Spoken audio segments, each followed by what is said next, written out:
gotta make a choice. So many whispers in my ear that I can't hear my voice. Tell me, will it end the situation that I'm in? Or am I bound to sit alone, drowning in my sin? Get right or get left, what will it be? Time is running out, the blood is flowing down the streets. People need to know we're living in a war zone. What's up, everybody? Welcome to the Loot Bros podcast. I'm your host, Residentdarrell, and I got a full panel tonight. We got Tbyrd. Hello. 2 weeks in a row, brother. Very nice. We got Johnson Jam and Joe. Yo, yo, yo. What up, Joe? I got PS5. That's what's up. Yes. That's very nice. I'm glad. Welcome to the family.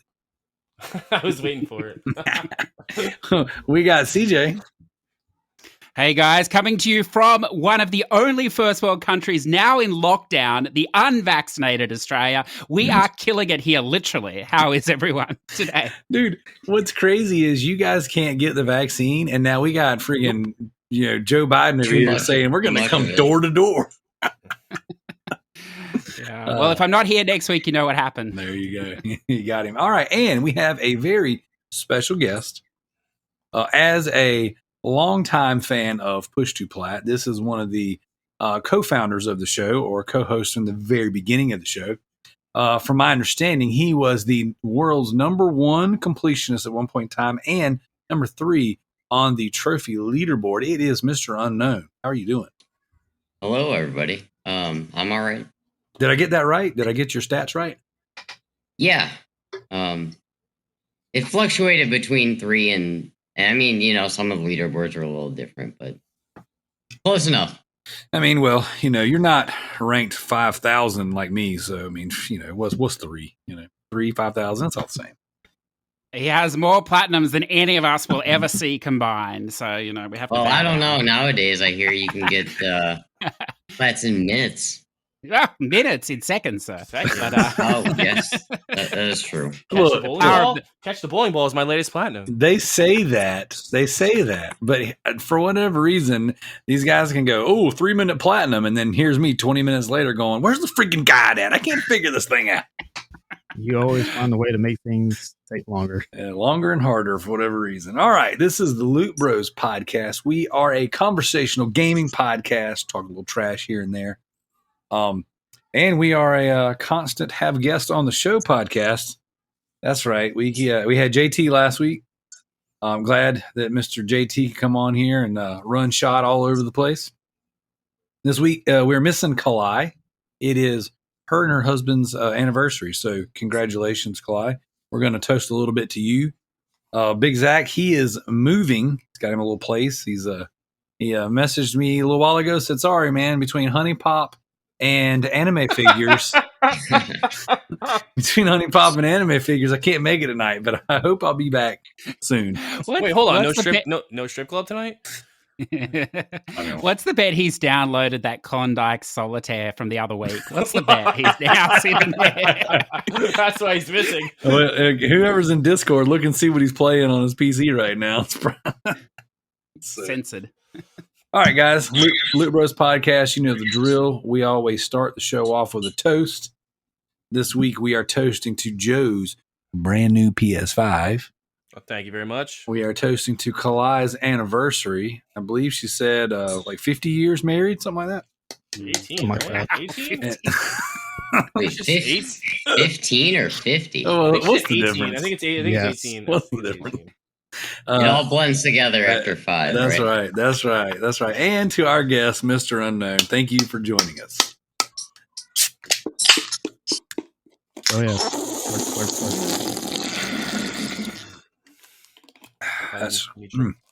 So this week, I cracked open a nice ice-cold limoncello LaCroix. It is delicious. All right, Tim Geddes. I'm drinking seltzer myself, although I went with the polar variety. Polar's way better. Polar's way better. Yeah, it is. It's so much better. It actually tastes like soda. So, have you guys tried the sparkling ice with caffeine? I've heard of it, but I don't know if they sell it up here. It's really freaking good. Like, I've been buying it by the case and just pounding it down because it's like sparkling ice is just, like a sugar-free water, carbonated water, but they have their caffeine version now. And it is, dude, it's freaking awesome. It's amazing. Well, it's Sugar-free either water. you're either have very high tolerance to caffeine, or they put very little in there if you've been pounding them down. I mean, what's the difference? You know what I'm saying? Like, it's all the same these days. 15, 50. I mean, come on. Yes, caffeine is it's my friend. I have lots of it. Yeah. Next step is cocaine. So there you go. That's where I'm at. I love that we live in a world where a confident straight white man can drink a drink called a LaCroix. I mean, that I don't know what that is, but it's a wonderful thing. I mean, if he wants to drink his garbage juice, let him drink it. Hey, look, man, look, it could be worse, right? I could be drinking straight up butt water, but I'm not. So Might as well be. I thought that was one of the flavors. Like I said, I got there. I had to choose between tangy tangerine, limoncello, and then straight up butt water, and I chose the limoncello. I feel like you should have chose the butt water for this show. So, well, this show is the butt water, so there's that. It's on brand. All right, so a little bit of housekeeping before we get too crazy. We've got a lot of stuff going on. Loot Bros podcast. We got some expanding, some stretching out. We're doing some cool things coming down the pipe. But for now, check out the YouTubes, check out the socials, subscribe to the podcast if you're just for whatever reason discovering it and you haven't hit that subscribe button. Do it.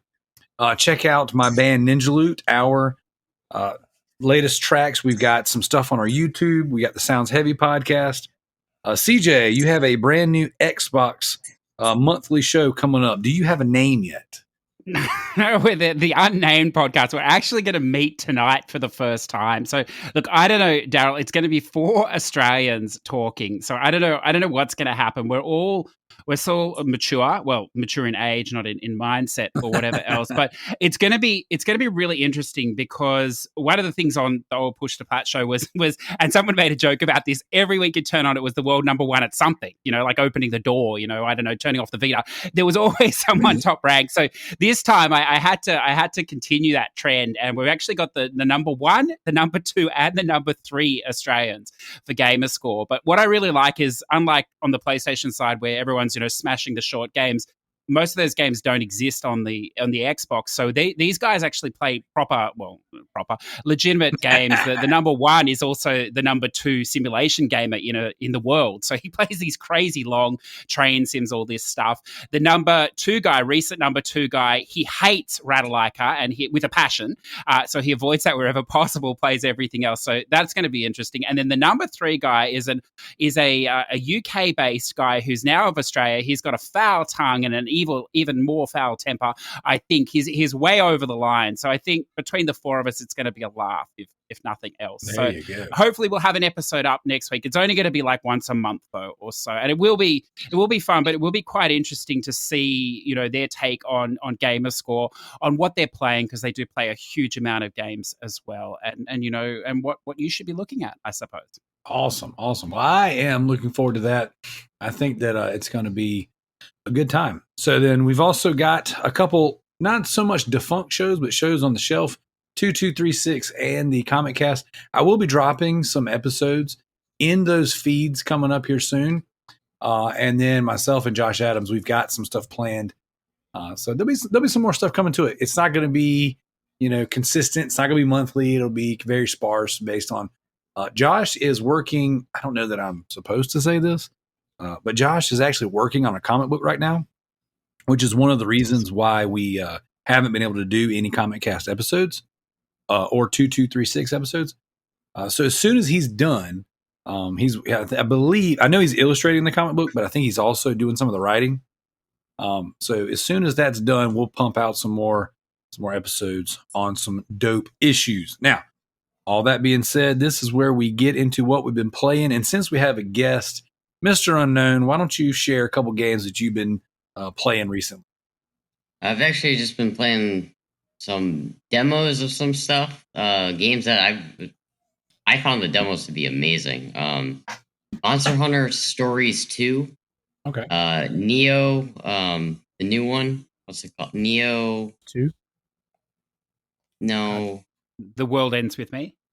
Is that the one? Neo something. What's the subtitle? Is it? It is World Ends With You. Okay. Never mind. Okay. The World Ends With You, Neo? Is that what it's called? Neo: The World Ends With You. It's a sequel to. Yeah, it's a sequel to the first game. Yeah, Yeah. I played that. I also played Monster Hunter 2, Stories 2. What'd you think of it? I loved it, except for the fact I don't know what system you played it on. I played it on Switch, and it was I played on Switch as well. Yeah, the visuals were kind of making me a little nauseous. Yeah, they're a little wonky. I mean, I think that OLED will kind of fix some of that.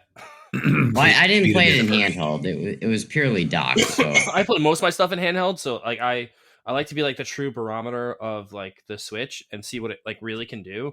I feel like playing stuff docked like takes away from like some of what I'm gonna experience because I'm mostly a handheld player. So like briefly, like quickly discussing the OLED that got announced this week. I'll probably be buying one for $350 just because I play mine mostly handheld. So it makes the most sense for me. But yeah, I say I'm like at this point maybe 60% handheld, 40% docked.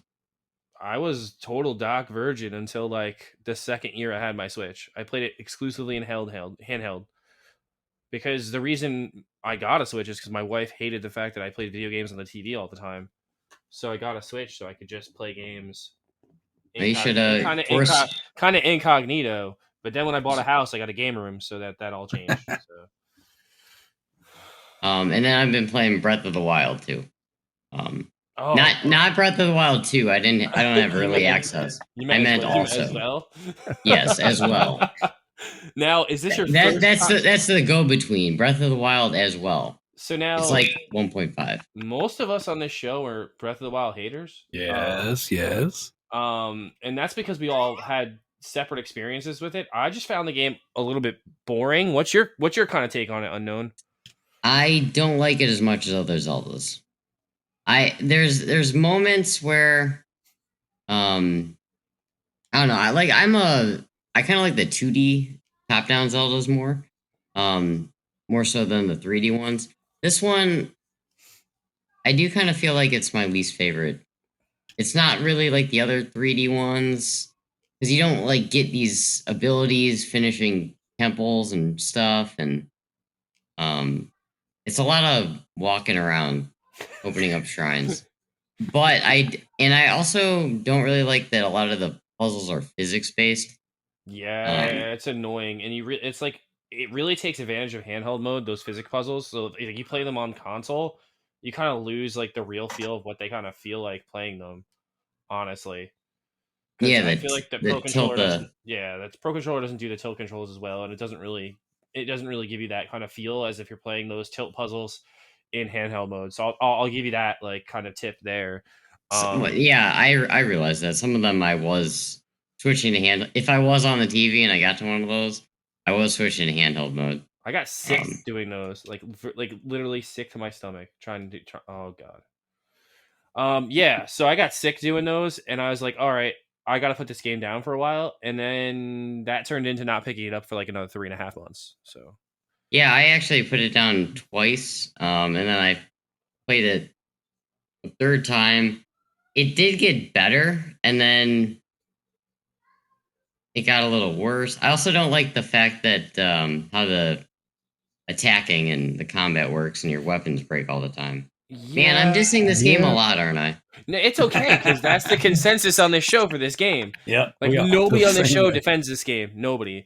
Like, even if you talk to, like, someone outside the show, like Tricky Mick, shout out to Tricky, like, he literally disowns this game as a Zelda game. Like, he doesn't even call it a Zelda game. He just calls it Breath of the Wild. He won't put Zelda in the front of it. Yeah, but he also says that Capcom doesn't develop games. No, so. They're not a developer. And he also said that nobody knew who Naughty Dog was before. Oh, man. The Capcom not being a developer thing. I wish we had... Do we have footage of that somewhere? Who knows? Nobody wants. I want to ask Unknown a question, particularly about Breath of the Wild, but it carries through for a lot of my problems with a lot of the bigger Switch games or Nintendo games. Coming from, PlayStation and trophies and having a meta game within the game and having very clear goals about what you're trying to do, how do you adjust to a game like Breath of the Wild that's so open, it gives you no direction? That it was, to me, a bit like Animal Crossing. Like, you just play the game for the game's sake, I suppose, but it's really that you just do anything, there's no, and I know you've got the vaults and all this sort of stuff, but how did you make that mental switch? It was hard. Even like just quitting trophies in general. Like playing certain games, like I played Hades right after, and that was super easy to just get really addicted to. But then if I played I don't know. Where are you playing Hades? I was playing that on Switch. Yeah, I love it on Switch. Yeah, a lot of people waited for PC and waited for or waiting for like next gen, but I really think it shines on the Switch. I played it a lot in handheld mode too. That's right. Yeah, it was better in dock though. I do think. I agree. It runs smoother. Yeah, I guess. I mean, it was kind of hard. It was like you feel this kind of somewhat void feeling, yet at the same time, you're kind of just happy you don't have to deal with a lot of the crap that the trophies make you do. And then also, it's like you gotta make your own goals basically and focus more on certain things. Story. When I was doing trophies and stuff, I was just spamming any dialogue as fast as possible. I have been. The story is more of a draw to continue games I will say at this point. And yeah, I mean, I guess just goals. I mean, I'm a completionist, so I like. Nintendo games are the worst for that, though. Like you're talking to someone who's been playing Hyrule Warriors for like 300 hours. I'm never going to complete it. There's just so much stuff to do.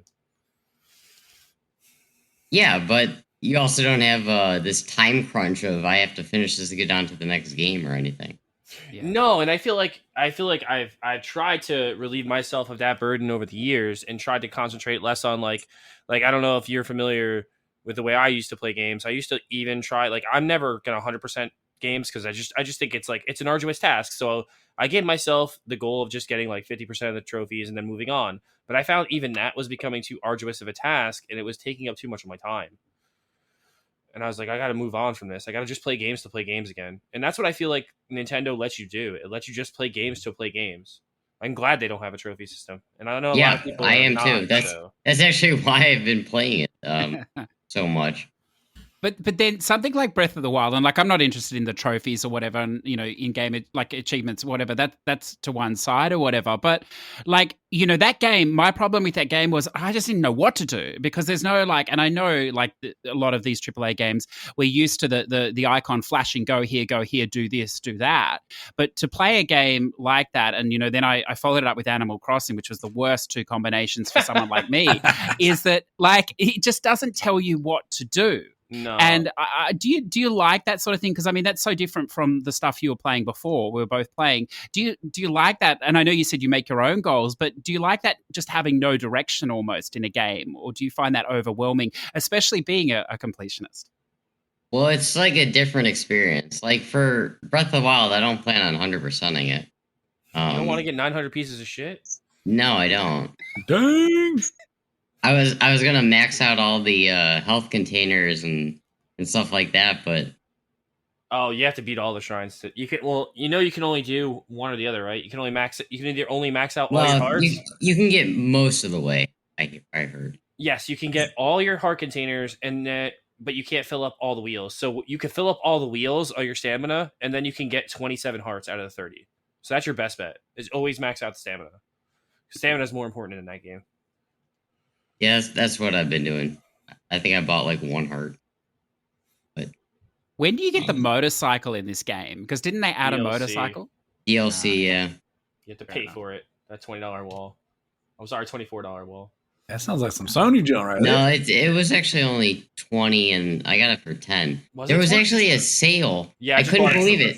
Yeah. There was actually a sale on DLC for Nintendo games. That never happens. I bought the Fire Emblem DLC during that sale. I was like, Because that's exactly what that game needs, more content.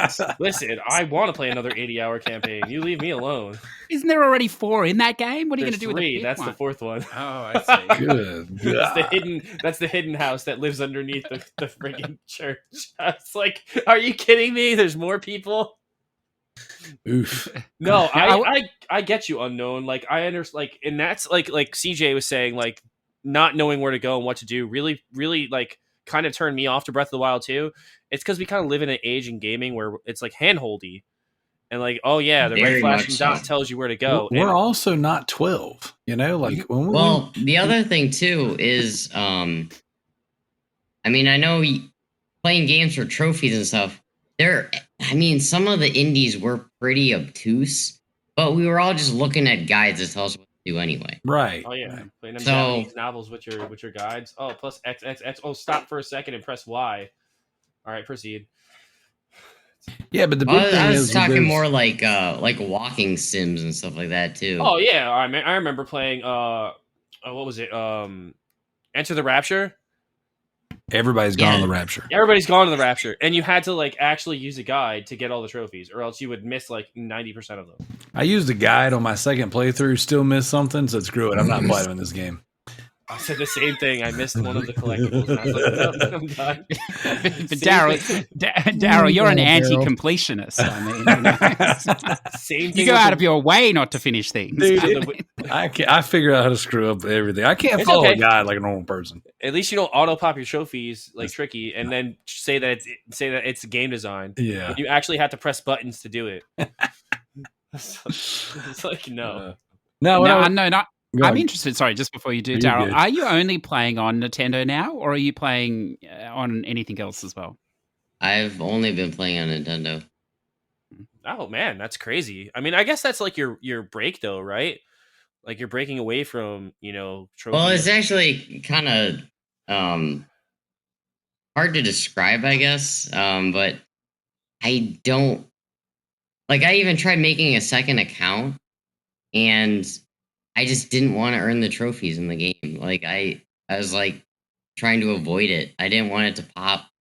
It was Turn the weird. feature off, can't you? Can't you make it so they don't pop on screen? Doesn't matter. I still know they're there. It's like after you spent. Jeez. I mean, because I The other- spent so much time, like Oh, like no one would understand how much time and effort I put into that. And then you get really high up there, and then maintain it, and then kind of I don't know about throw it all away. Maybe that's not the term I should be using, but then you're just kind of like, well, maybe I shouldn't have done that, and I mean, I think your story is It's- amazing. it's just a bunch of mixed thoughts.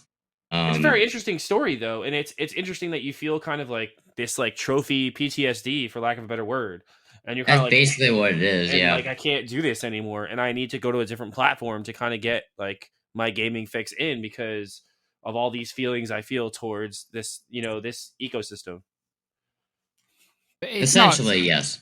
It's not all bad though, because by moving to the Switch, for the last year or so, you managed to avoid the hype and then the subsequent disappointment of the PS5. But now you're potentially coming into a market where Xbox will be the Yes, dominant Mark force. Zuckerlander, And I mean, there has never been a better time to step away from a Sony console, Daryl.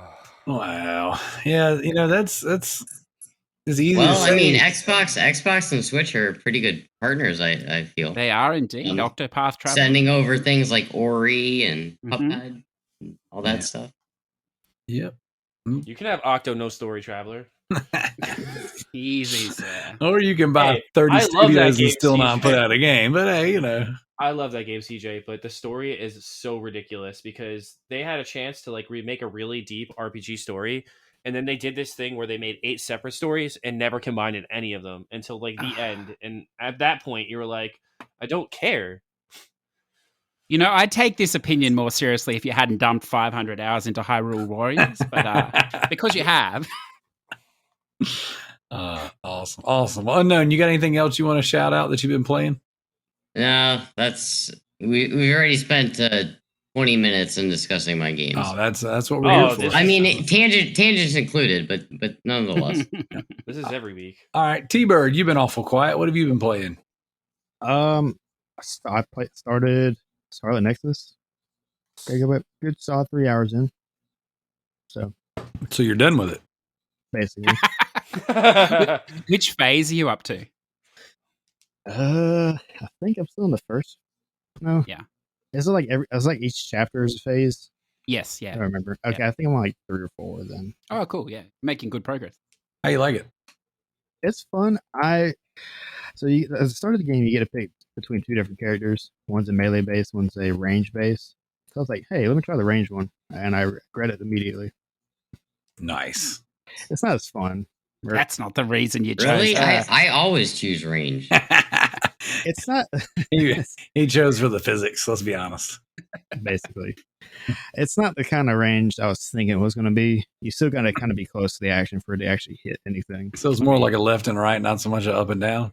Basically, I mean, it's ATM. That's why his character setup was that like. Oh gosh. I'm shocked, Tanner. That boy, he's got the typical Japanese hair, but with that red streak through. I'm shocked that you went past that. It looks stunning. I mean, I saw anime boobs, so I was like, all right, that's the one I gotta go to. Your controller has a bit of drift to the right. I've heard that. He's like, oh, so plump. Little Clementine. Okay, I want to hear your opinion, Tanner, because you play Souls games or whatever else. I've heard a few people compare this to a Souls game. It is not. It's nowhere near close to that. I heard it just plays like an RPG though, like a hack and slash RPG. Basically, that's all it is. Then the other thing I've heard is an anime as all get out, and that's what I've heard too. What do you think to that? Yeah, it definitely is anime all like to the max. Especially after you get done with the tutorial and they actually play its own little theme song. It has an intro song? Yeah, it's got an intro song and like movie to go with it and everything. I feel like I'm on board now. You sold me. It's actually you sold me with boobies and intro song. Oh my gosh. It's actually a really cool intro. It just kind of caught me off guard. I wasn't expecting that to pop up. Yeah, that's what she said. What do you think? I didn't realize what was going on for a while, but it sounds like we're in similar places. I'm sort of phase 4 or whatever. And one of the things that I really like is that they've animated the cutscenes in the engine so that it can actually traverse between the cutscene to the actual boss fight. Like it's in the same animation sequence. It's not like a lot of Japanese games or whatever. They're distinct. It's pre-rendered cutscene, and then you come back to the action. Do you like that sort of a feel, like you're almost always immersed in the game? That's how it strikes me.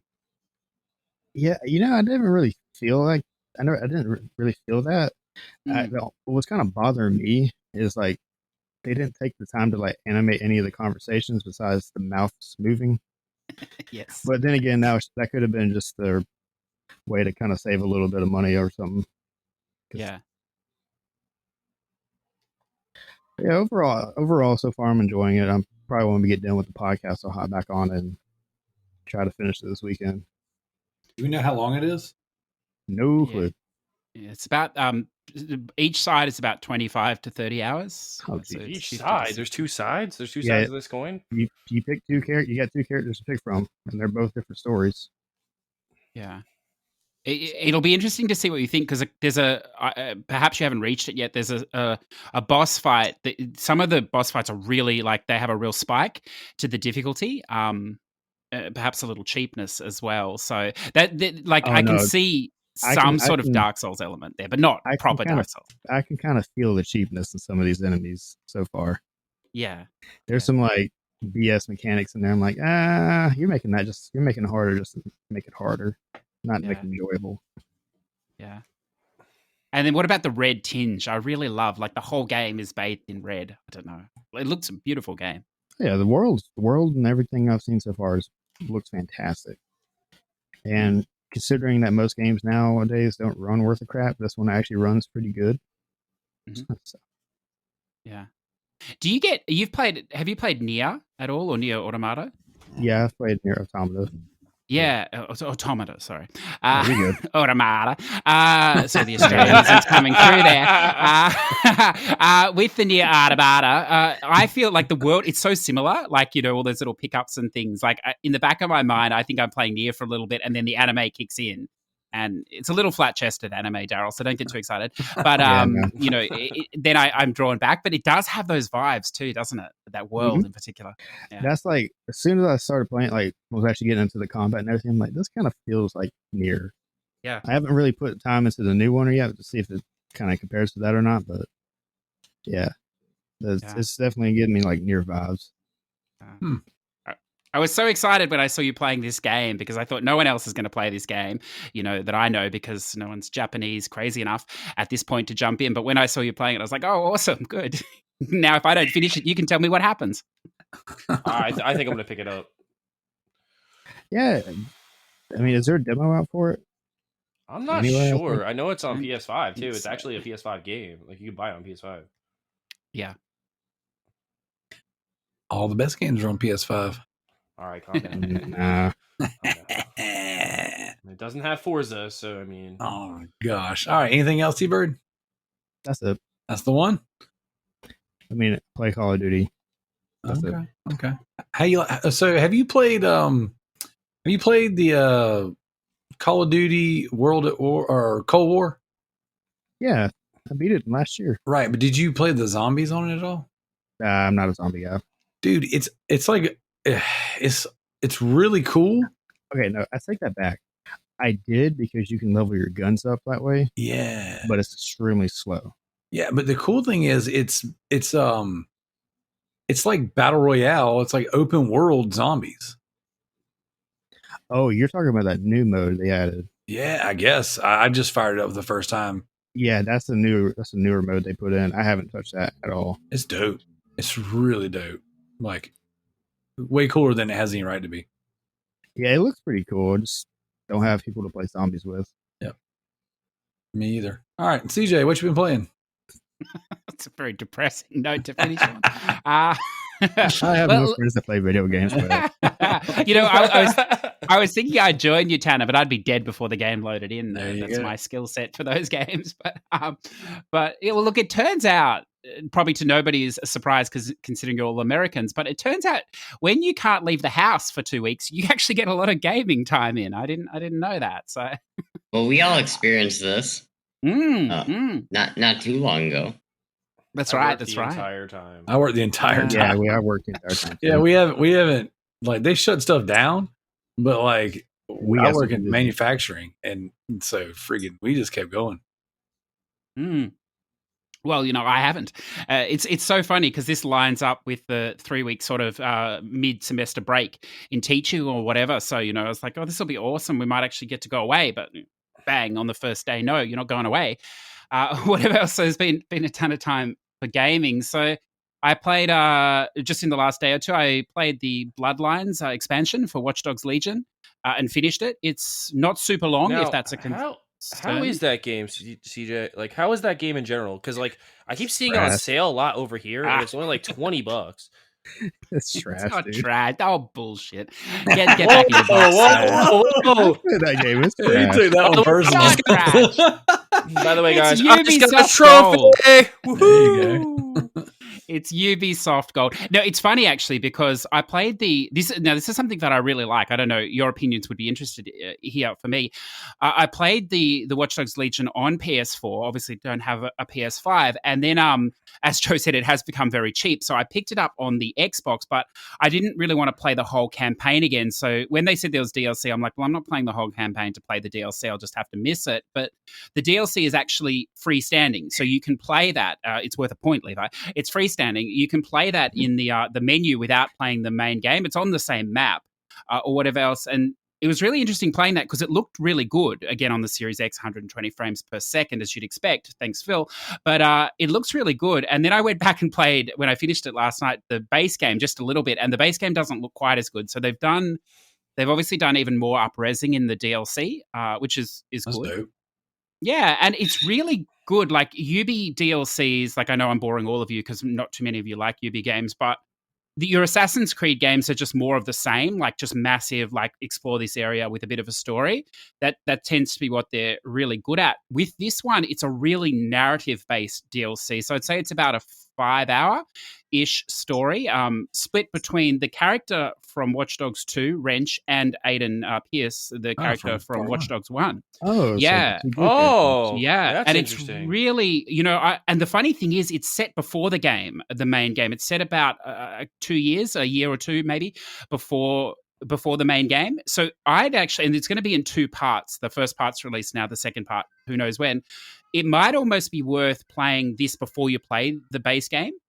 Because you meet some of the characters you're going to meet in the main game, but obviously earlier, and it's a really good story base. Has a couple of maybe 12 side missions as well, so maybe 6-7 hours or so. So again, I don't know if you find value in that, but I definitely did. I thought it was awesome. And a little bit more WRC9. I don't think I've mentioned that before. It's definitely the best rally game available now. With the next gen patches, it's wonderful, Darrell. And most of these WRC games, they've always had a problem with not putting the full rally stages in. Obviously, the game thing they shorten it a bit because the real rallies would be quite long. But this one actually has the real length. So when you get to the final WRC, you're looking at like 45 minutes to an hour for the rally to do all 4 or 5 stages. And I can tell you, it's heartbreaking because there's no restart, or there's no reset, I should say, or rewind in this game. It's heartbreaking when you get to the final stage and you hit the rock just before the last corner and you lose the rally by 2 seconds. Jeez. If that ever happened to you. But aside from that, it was good. And then we talked Scarlet Nexus, so I won't talk that. Shout out to Microids for providing a code for the Sisters Party of the Year. We'll talk about that later. It's not great. And then I finally started Call of Duty because I know we talked about both having that on our consoles, Darrell, and it takes up serious real estate if you're not playing it. And so I was like, I'm going to play it, and it looks amazing, as you'd expect. The story mode with Call of Duty, really wonderful. And I was like, okay, I'm going to play 1 mission a night because there's only like 16 missions or something. I want to draw it out. So last night I played the first 9 missions, of course, in one sitting. But it's so, I know, Tbyrd, you play this game, but you probably don't play for the campaign. I'm really enjoying the campaign. It's a lot of fun. So I'd highly recommend Darrell jumping in, and it doesn't seem very long. I played for like 2 hours and I'm halfway through. It's not a very long campaign. I think it's like 5 hours long. I put it in. So I had it installed when we talked about it. And then I was trying to delete it. Yeah, well, I had to delete it for space. And then I ended up putting it back on because we talked about it. I was like, oh, I gotta get this back on there. So I put it back on. And then I told it to download, like Zombies First or whatever. So it downloads everything. I come back to it later on. I'm like, all right, I got a couple hours. I'm ready to play. And then I go to fire up the campaign, and the campaign wasn't installed. Yeah. You had to go in there and install that one separately. I'm like, this is stupid.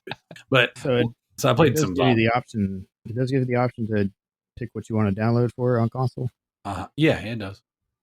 Okay. Now I know that was the thing on PC where if you don't want to have the campaign or the zombies mode on there anymore, you can just get rid of it. Yes. Yeah, the campaign is big though, size. But now, I'll just to finish here, Darrell. This is how much of a cheap bastard I am, listeners. When you load into it, it gives you like a triptych on the 3 screens. So you got Cold War on the left. I think it's the Warzone, which is free in the middle, and on the right is Modern Warfare, which is the previous game. And I was like, I don't own Modern Warfare on the Xbox, but I must own it now. This is so awesome. So rather than play the new one, I'll play that. But you don't own it. I don't know if you do on PS5, but you don't on Xbox, and then they put you very cleverly through a link back onto the store to buy it. So that was a kind of depressing, for the cheap bastards of the world who thought they were getting it for free. I'm glad you clicked on it because I own that one, but I didn't have it installed. And I was like, you get it. Yeah, I was like, well, I don't want to install this, but hopefully, I was like, well, man, that'd be cool if they give it to you. That's awesome. But no, I didn't want to. I didn't want to click on it and then have to install it because it takes forever. Yeah. It was a good campaign, that one too. Well, I'm looking forward to it because like I said, I have it and I'm ready to play it, but I just hadn't got that far yet. It's good. So, all right, Joe, what you been playing? Oh, a lot of things this week. I'll start off with something on the Switch. I picked up Disgaea 6, and I'm absolutely loving it. I talked a lot of trash about it like the week before when I played the demo, but I think actually having the full game in my hand and actually getting to mess around with more of the mechanics in the game, I think I'm really in love with this one. They do a lot of different things in this one. I don't know if anybody's familiar with the series, but it's basically a turn-based strategy RPG, but the character levels are like ridiculous, and you can get them up to like 9 909,999. But in this one, you can go to like 900,900,999. It's like ridiculous.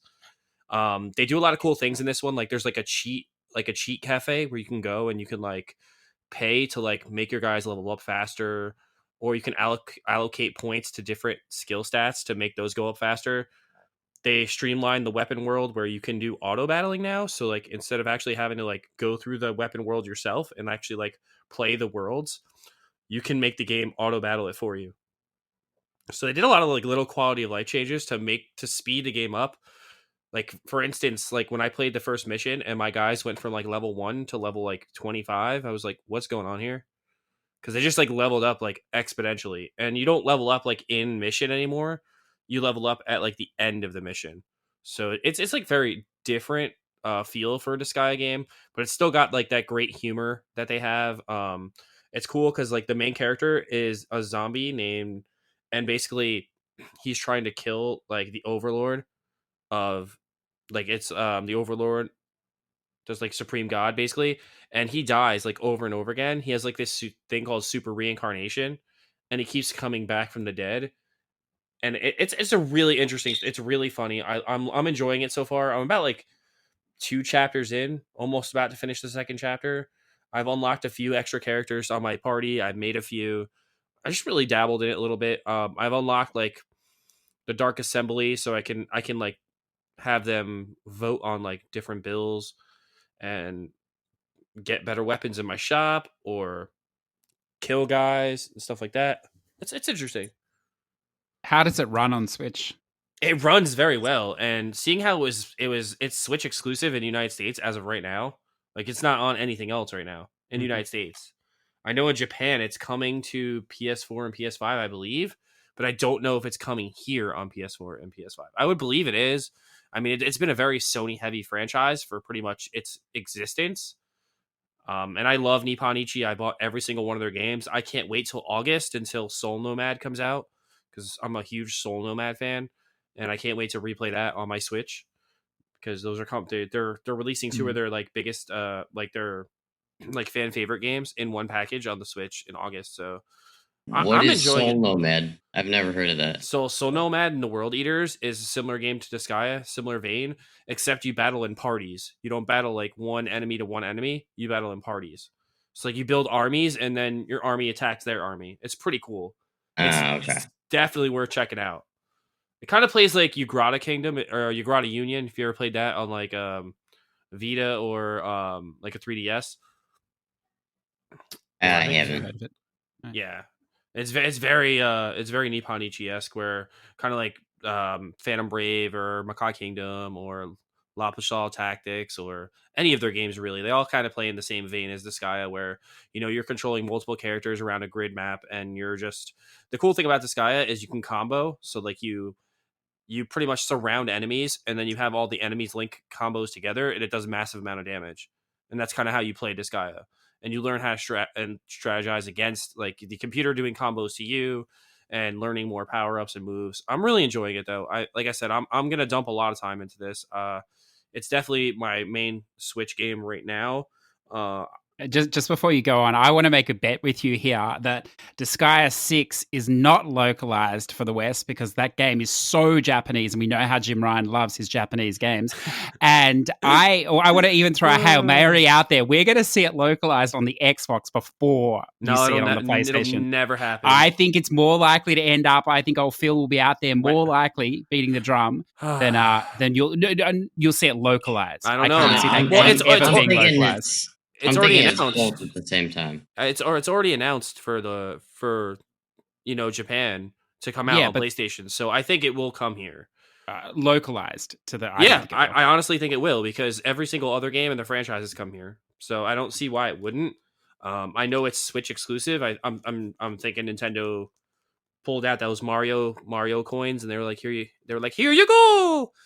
And they paid for that exclusive timed exclusive in the States for right now, but like it's worth it. It was a game I was on the fence about, so it wasn't a game that I loved this guy and I was gonna buy it day one, and then I played the demo and it didn't really like hit with me. But then I was like, you know what? If I don't buy it, it's gonna be very rare and hard to find later on. So I might as well just buy it. And I actually bought it physical. Like I buy all my Disgaea games. Okay, my final question before you move on is: the Sure. average Disgaea game goes for 1,000 hours. Why do you need more than one of them? It's the characters really, and honestly, after the first one, I didn't really go deep into the rest of them and complete them. I just beat the story and moved on. Okay. The first one's the only one I've really invested a lot of time in on multiple consoles. I own it on PS2, Vita, PSP, DS, Switch, PC.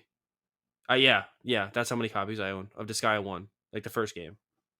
That one on everything. It's probably one of my favorite games of all time. That's cool. A little foreshadowing. Then. Oh, foreshadowing.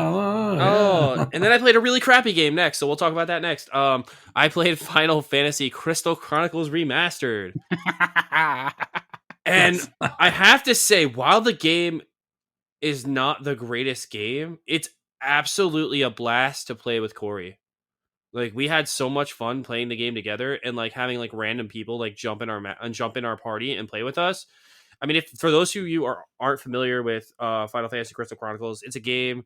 It's Final Fantasy spinoff, basically, where you have to hold this chalice with you at all times, and like you have to put like drops from like the trees, like the mythical trees, and every time you beat a boss, you get a drop of water, and your chalice can have like a bigger range of where you can stand inside, because you have to stand within the range of the chalice or you take damage at all times.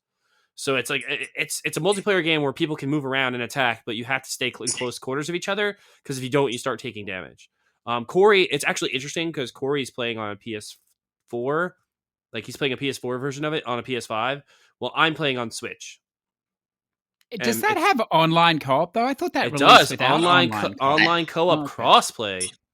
Oh, I thought there was an issue because it wasn't crossplay at the beginning. Did they add it? No, it was crossplay day one. We played it crossplay day Oh, one. it was? Okay. Yeah, we played it crossplay day one. It had a lot of hiccups day one. They fixed a lot of the issues with the servers and a lot of issues with like connectivity. It runs pretty smooth. It's one of the games that I'm stacking right now for a backlog beatdown. I'm probably going to get to like the last mission and just not beat it until I finally decide to beat Pokemon Yellow, because that game's the bane of my existence right now. Because every time I try to play it, like I'll forget that I'm in sleep mode on my 3DS. I'll leave it on for 3 weeks, and then I'll use like 2 hours progress and have to redo it. So it's just a pain. But yeah, I'm really liking the game. I think if you have people to play it with, it's definitely worth picking up. If you're just gonna play it by yourself, it might be like a pass, honestly. Yeah. Well, next I played. I stacked another game this week to the very last chapter, and that's Walking Dead, the final chapter or the final season. And my God, this game really like blew me away in what like Telltale was able to accomplish and what they were going towards with their newer games. And I'm kind of sad that like the next season of Batman got canceled, and the Stranger Things game that they had in the works got canceled when the company kind of went under. yeah, but hang on a second. Like that's exactly the way I felt about it too. And I messaged out, I'm like, this game's amazing. Why didn't I play it earlier? And then I looked into it more. And of course, Skybound Entertainment came in around episode 3 for that game. So I wonder how much they also, affected that game, because that's quite different from a normal. I'm thinking they had like all the story and stuff all written already, though. They did. Yeah. But the art style as well, like I think they had a big hand in that. It was really good. It's such a good game, and the story in that final season, oh man, pulling at my heartstrings. Dude, I love that little kid that said he got locked up for being a chronic masturbator. Yeah. And then just like, oh man, just the trophies in that were so unique and different, because you don't just get them for playing the game. Like, you actually had to do things. And I thought it was just so refreshing for a Telltale game to make you like go out of the way to get trophies. Whoa. That part's Telltale's used to be you had to do a lot of stuff. They used to just be point and click things. Well, in the original 2 games, yes, with Jurassic Park and Back to the Future were very like Monkey Island. Yeah, they were very click heavy. And they were great games, and people give them so much crap because they weren't like these masterpieces like Walking Dead was. But I won't go on my tangent about how I love Jurassic Park, the game, so much, and everyone hates it. But I hate that game. I love that game. It's just a slog to play, dude. Hey man, I tried to platinum that game and I failed. Do you follow a guide? or not platinum it. I'm sorry, 100% it. I almost 100% it on Xbox 360, but then I gave up because there was like one of the quick time events I just couldn't do, and I just like I hate this game. It's like tricky doing the race and Ratchet and Clank.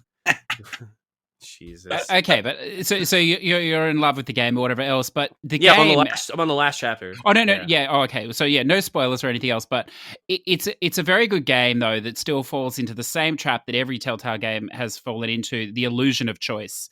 And I wonder if you feel that it does feel at various times you are making choices, but at the further you go on, the more it streamlines into a two or like a one path really. I mean, it's always like a 1A and a 1B path for them. It's never like an A. And it's never like a 1 and a 2 path because they can never pull that off because I don't think they can get people to replay their games. Like I think that's always been the hardest thing.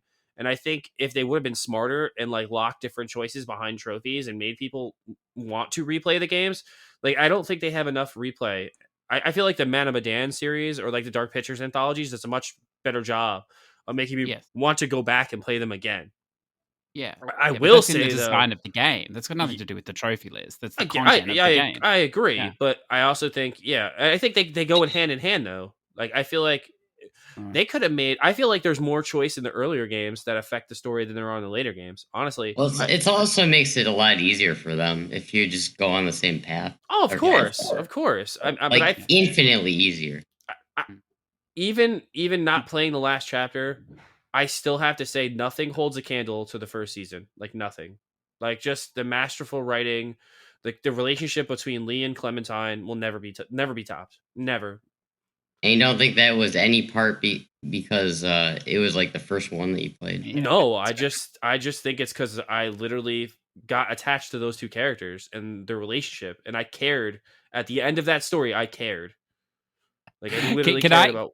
I have to ask this question. Feel free not to answer this if you want unknown. But I think, Darrell, I think we're all in the same position. How many times has everyone here played the first game? So many times. Let's go. I PS3, Xbox 360, PS4. Yes. Xbox One. I didn't. Well, I don't have an Xbox One, but yeah, I probably would have played it again. It's like the quickest platinum. I did on the Vita. I played it on the Vita. Actually, I still have to go back. I did the Japanese version of it too. Jeez. Well, I mean, all you have to do is press X. So, although, no, you don't have to press X. I know, I'm joking. I will say I played it only like twice, really. Because then after that, I realized Telltale games you don't actually have to play to get the trophies. You just have to let it sit there through the cutscenes and then. Oh, Game of Thrones. That's exactly what I did with Game of Thrones. Oh, dude, I wasn't. I pressed X the entire time through Game of Thrones. I played through Game of Thrones, and I'm sorry. Miserable. Sorry for you. That game was so bad. After the first chapter, I was like, click, click, click, click, click, click, click, click.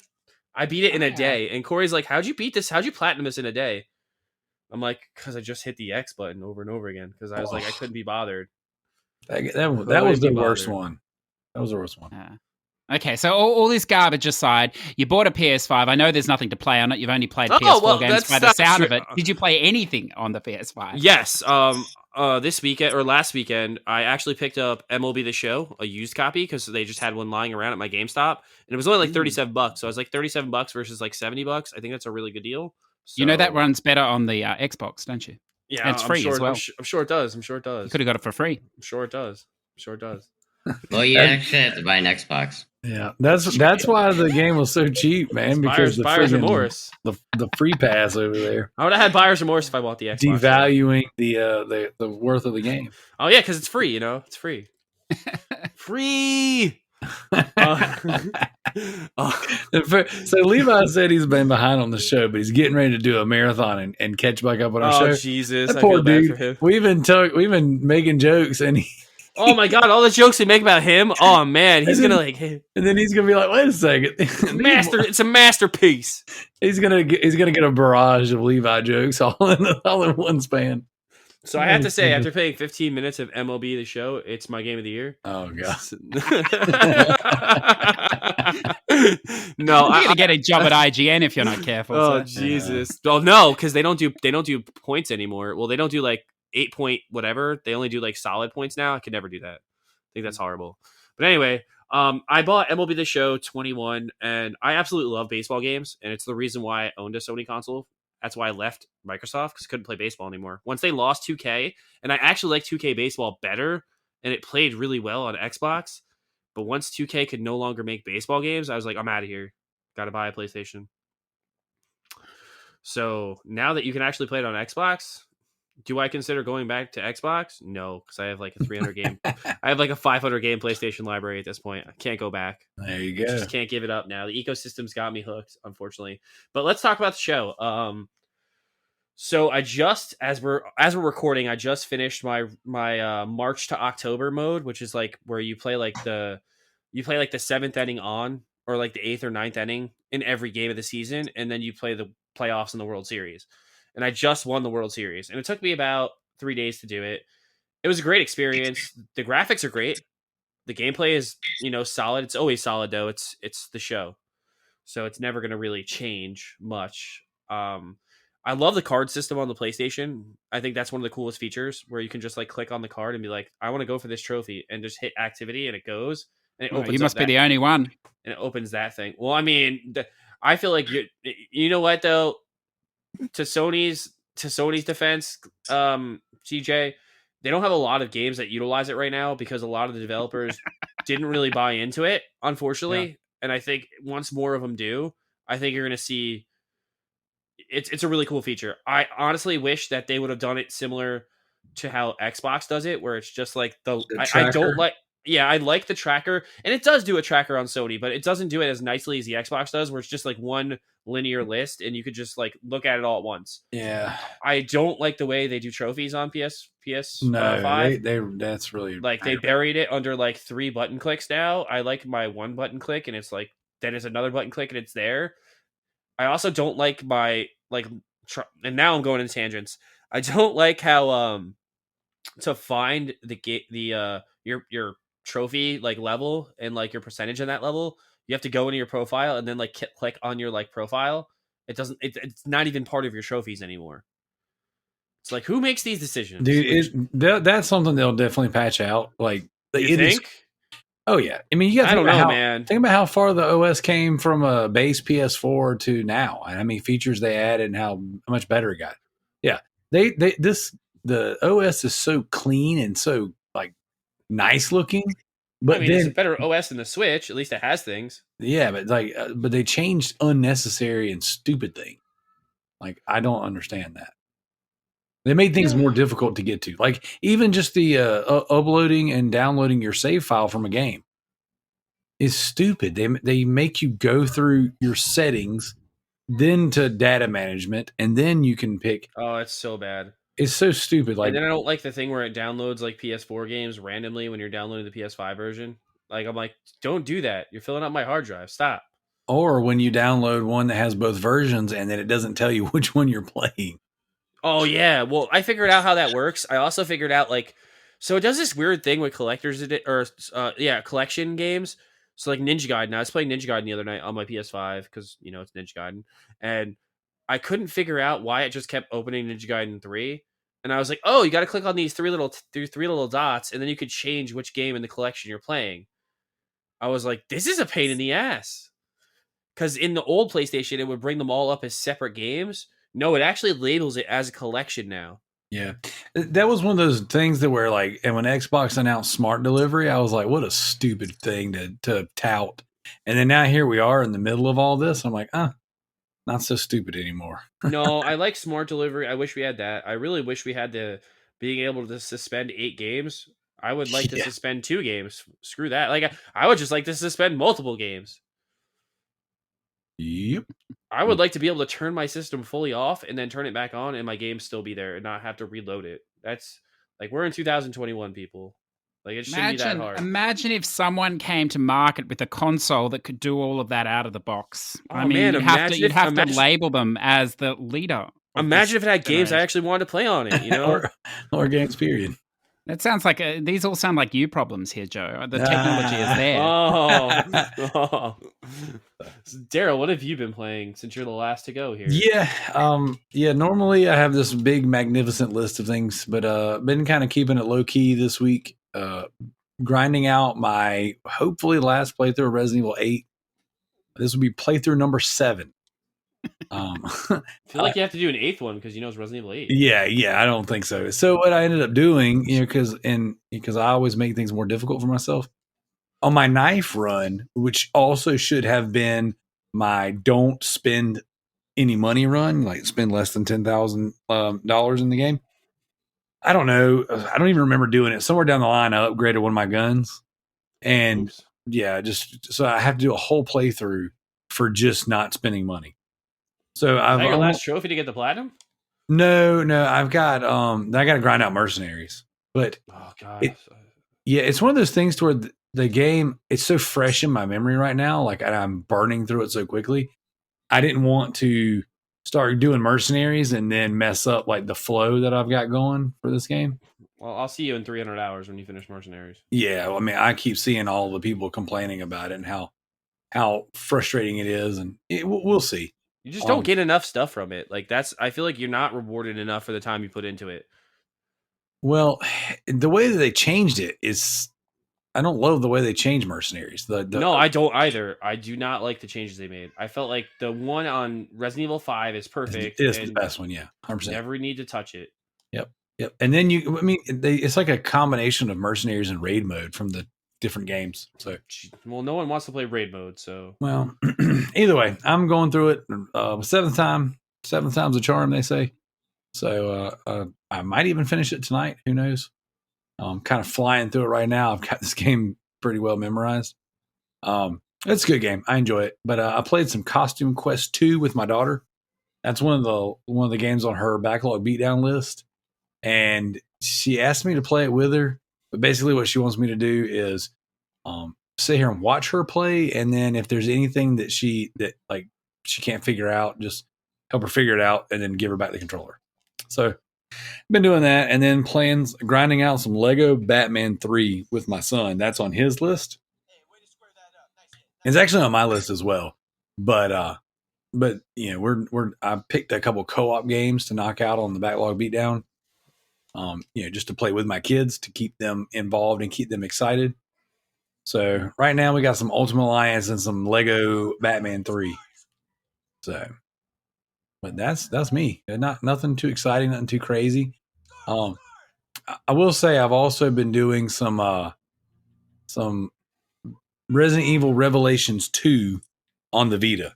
The game runs like absolute garbage.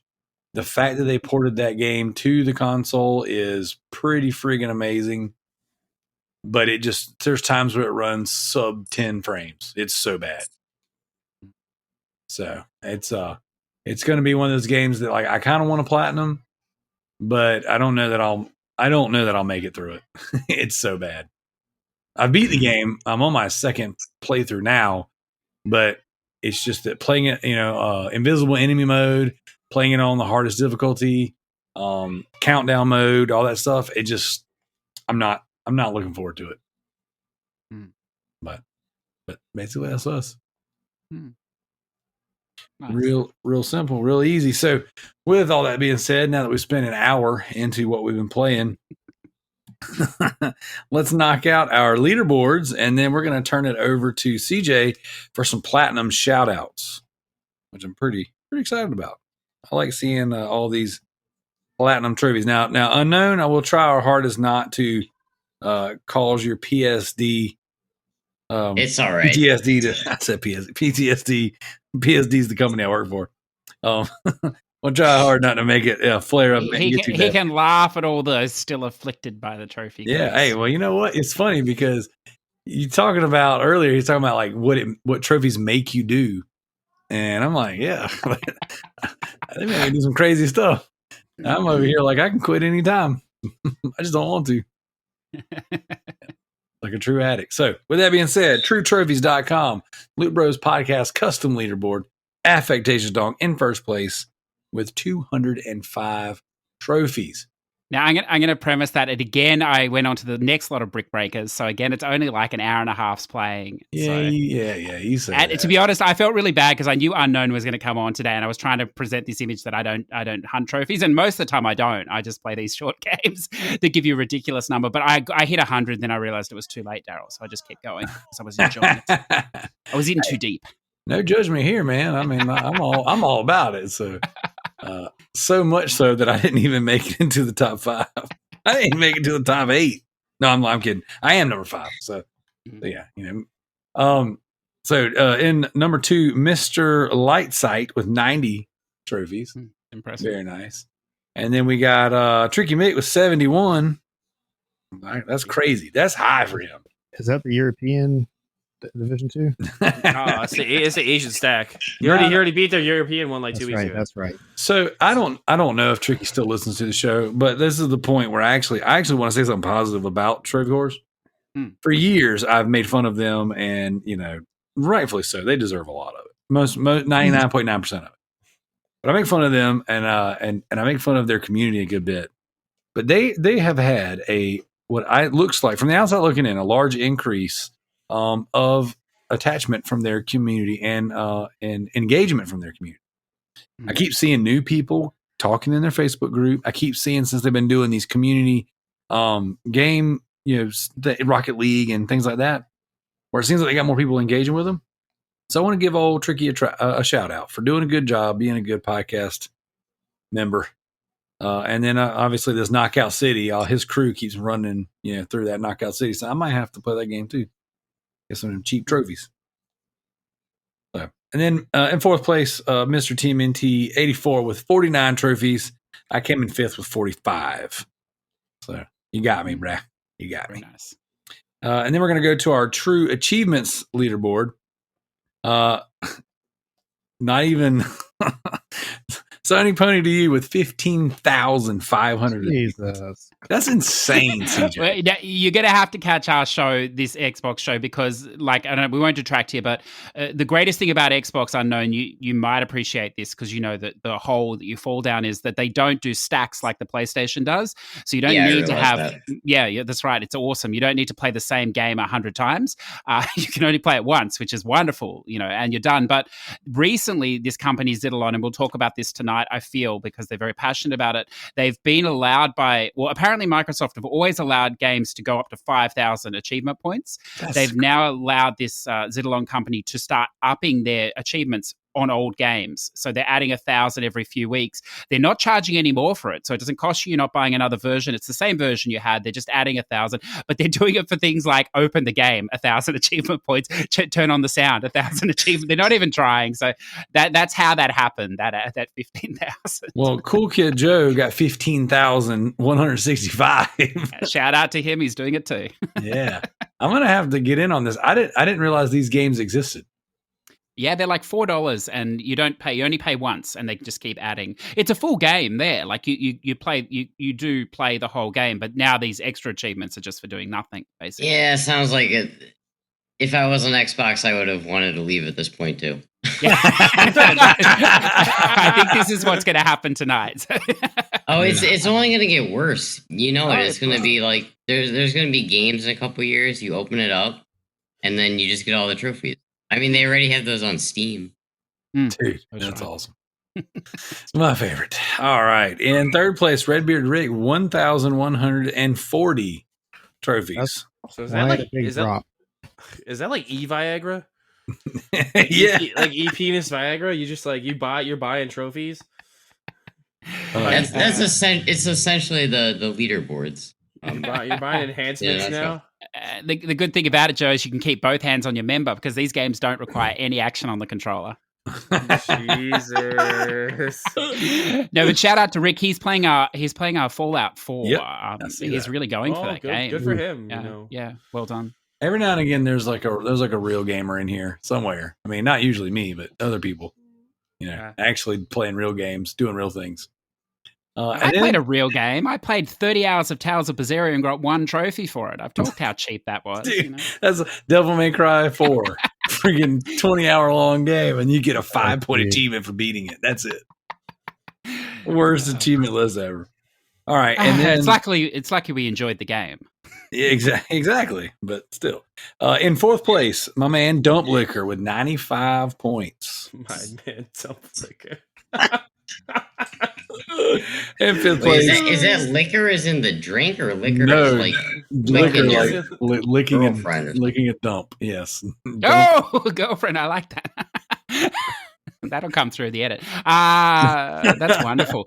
I was just thinking, could you imagine Dump Liquor? I don't think Sony would allow that name. Xbox, anything goes, but I don't know. We might have to try that out. I wonder if Dump Liquor is taken. I could have it all to count. Yeah. And then fifth place, Hollow Mad Cat with 70 achievement points, playing some of that Broken A Dark Alliance. Oh, that's a rough one. Yeah, that's what I hear. That's the kind of trash they allow on Game Pass. But hey, you know what? It's free. That's why it's $40 on PlayStation. That's why it's $40 on PlayStation. Oh my god. There you go. So, I wanted to track for a second here because I don't want to get into this PS Now garbage. It's not even available in this country. But Gaz Davis, he's illuminating in his support for the Pony system. And he went on and said how great PS Now is, the releases. And he named that Olympic game. I don't know if you ever played this Unknown before you stopped. It's dreadful. Trophies are amazing in that game.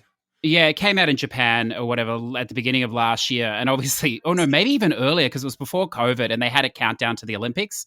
Unfortunately for them, the countdown needed to be reset, I think, a few times.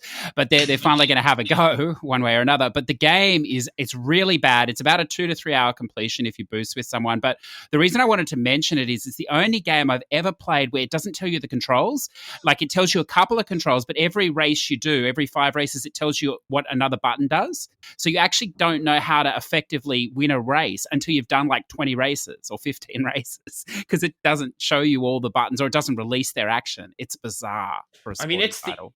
So I played it a little bit, and I would say it's the easiest Olympic game I've ever played, where you don't have to do like these crazy like WWE combos to like win an Olympic event. It's a lot of bashing the X button and then doing a button sequence. Yeah. So it's very different than a lot of the other games they've put out in the past, where it's like you have to do these like crazy combos to get anything accomplished. Yeah. So be careful. I was enjoying what you get, what you wish for on PS Now. Yeah. I mean, Corey made like a really fat character and called him Barney Rubble, and just has him like out racing people and breaking Olympic records. It's hilarious. You can be Sonic in that game. I think there's he put his whole volleyball team in Sonic costumes. That's cool. Yeah.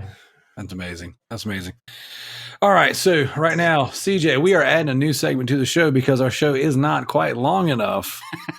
And we are going to do some platinum shout outs. So CJ, it's all you. Yeah, so it won't be every week. It'll just be, when we get around to it. So maybe like once every month or two or something. And sort of a carry on from before, I suppose, because it's always interesting to hear what people have played. We'll just whip through it really quickly. Gaz Davis 11, number 85, Wreckfest, the car game. Congratulations. So MZ Nitro, number 35, Delicious Pretty Girls Mahjong Solitaire. Not a typical game for me, but wanted a smaller game to do while in between all major games I currently have going on. Pretty simple mahjong game of matching tiles. That is wonderful, sir, because you've almost made that sound like a legitimate game, not a giant anime titty game. Well done, sir. EDJ 3DG. Darrell, you'll like this. Number 80, Resident Evil 5. I don't understand this reference. A Shiva. That's all you need to know. Does that mean something? No? Sheva, sorry. Okay. Yeah, her AI is like really bad. Oh, okay. Fair enough. Number 81, Resident Evil 6. It sure lives up to its reputation of being the worst mainline RE game, but Ada Wong, though. Oh, but ain't wrong, maybe? I don't know. Is there a character called Ada Wong in that? Is there another reference? Yes, there is. Yep. Oh, good. I'm the worst person to be reading this. Number 82, Resident Evil 7 Biohazard. No comment. Best trophy hunter ever, CSO. Number 700, Grand Theft Auto 4. That's massive, sir. Depression, despair, greed, loss of sight, slight betrayal, hard choices, losing friends. That is what makes Liberty City great. Well done, sir. It's massive. Hey, before you go any farther, CJ, I want to interject. Yeah, please. On the Resident Evil Platinums, for the Yes. record, those are awesome. Congratulations on that. I am envious because I haven't platinumed number 6 or 7 yet. But the reason why he says but Ada Wong, though, he or she, I don't know who this person is, it's because they actually show her naked in the game. And she's kind of one of the most mysterious like characters in the game, in the franchise, actually. And she's always kind of had this like this really sexually tense kind of relationship with one of the main protagonists. And so she's very mysterious. It's always like, oh no, like I wish these two would just kind of stop flirting and actually be together, kind of thing. And then in this game, they just go all in on her. And it was kind of as a fan of the franchise and playing this out forever, when that happened, I was like, whoa, I was not expecting this, because usually she's very like, I guess they keep her close to the vest, you would say. They don't really give you a lot of information about her. They don't really, show her a lot in the game. And then that happened. It was pretty crazy. And then my wife was like, what is this trash?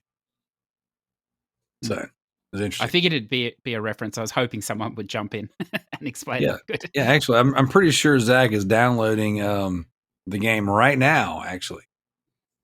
So. Just to see her. There we have Mr. Tam, 119 Angels of Death. This game might interest you, unknown. It's come on my radar too. It was made in RPG Maker, an indie made by one person, I think. Well, it was a very small team.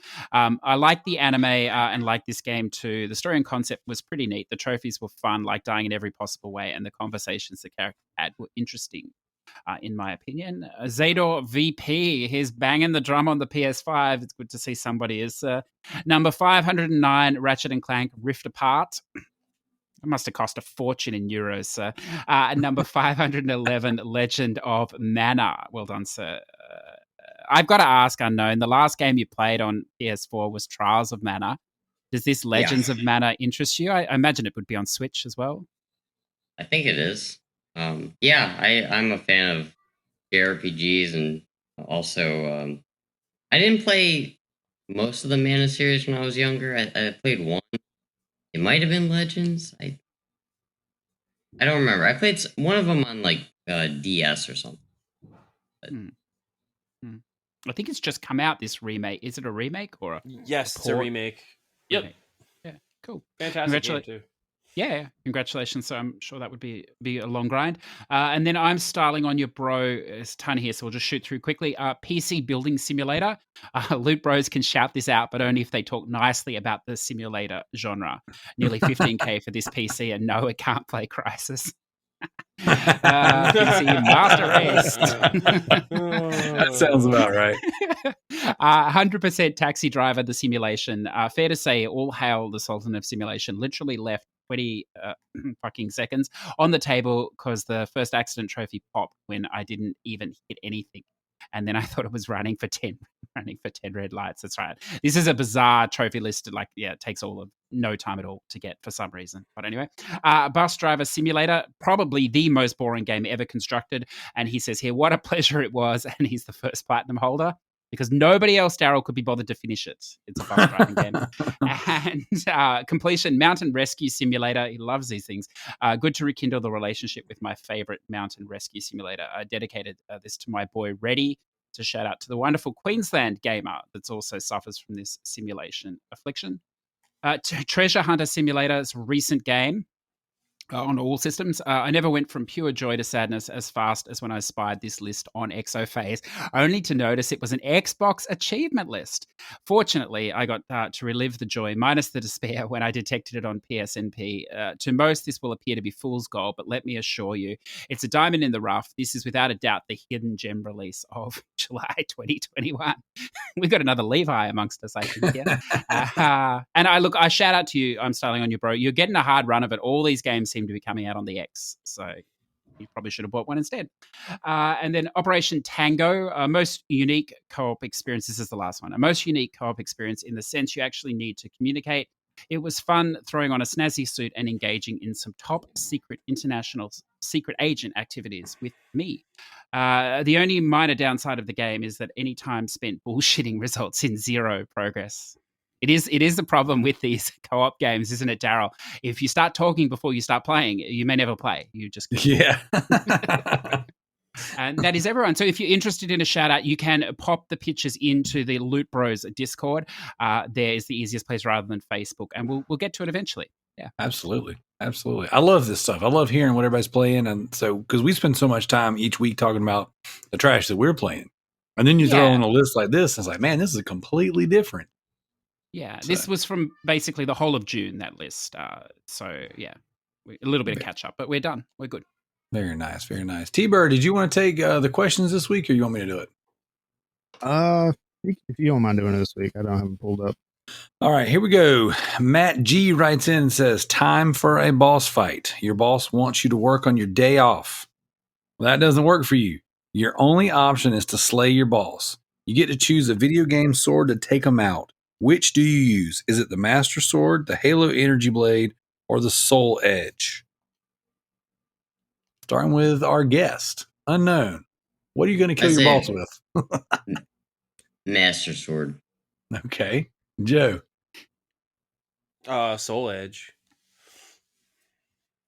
Tbyrd. Hey, be careful, Tbyrd. I'm your boss, so choose wisely. Well, there's two options. I got my sword from Bloodborne, the Moonlight Greatsword, Okay. or the classic.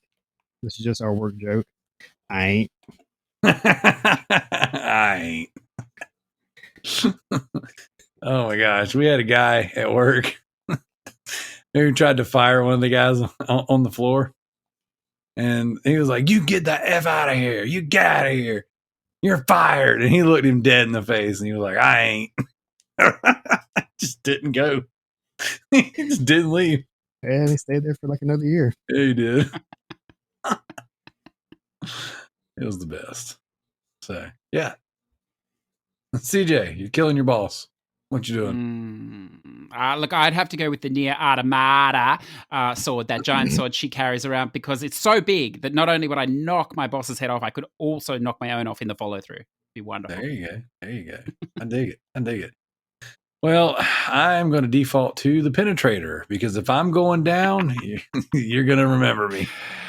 Oh, Darrell. I think the time is rapidly approaching where you all need to tell us about how you plan to live the second half of your life. We're supportive. We're encouraged. There's no shame. We're in the 21st century. Is it today? Nah, Not yet. Not yet. Okay. Well, That'll look, be a turn the light on in that cupboard with the Penetrator. I'd hate to That'll be have an a accident. Patreon exclusive reveal. Well, that'd be the highest of tiers. The Penetrator level. Oh, if I'm smart, I would label the One of the tiers has to be called that. Oh, dude, that is amazing. Make a dildo bat that you earn for being part of the $100 tier. You get to be the Loot Bros Penetrator, and you get a dildo bat sent to you in the mail. Oh my gosh, that's disgusting. Well, at least they're paying you this time, Darrell. I mean, yeah, Beat's doing it for free, so It's better than the poop sock tier. that would be the base tier. So yeah, there you go, figuring this thing out. All right, Corey writes in, says, do you think people are hating on PlayStation, CJ, Nintendo, and Xbox lately because they should be doing more, or is everyone just woke up on the wrong side of the bed? I'm reading it exactly how he wrote it, by the way. It seems everyone is just pooping on everything and then complains when a company fixes it. What do you guys think? Are gamers too hard on these big companies? No. No, not at all. That was truly sarcastic. Yeah, we're all entitled bitches, but that's okay because that's we're gamers. It's kind of how it is. Well, I don't think they're too hard. I mean, both those new consoles, they cost, compared to, in the console market, they cost sizable money. So I think you should expect a system, that delivers, an adequate experience. And unfortunately, the PlayStation hasn't met that standard of anything yet. So I think it's fair to feel that. And Nintendo, look, the new Switch with the OLED screen. I mean, I don't know. Maybe that's what the players wanted, but it doesn't seem like it to me. So I can understand the frustration there without any more power. And then the Xbox. Well, what can you say about a system that is probably as close to perfection as we're ever going to see? I don't know. Sorry, I don't know. I don't know if you feel that way. Come 10 years from now, and you still feel that way, maybe Xbox feels that way too. We're not going to change anything. Our system's perfect.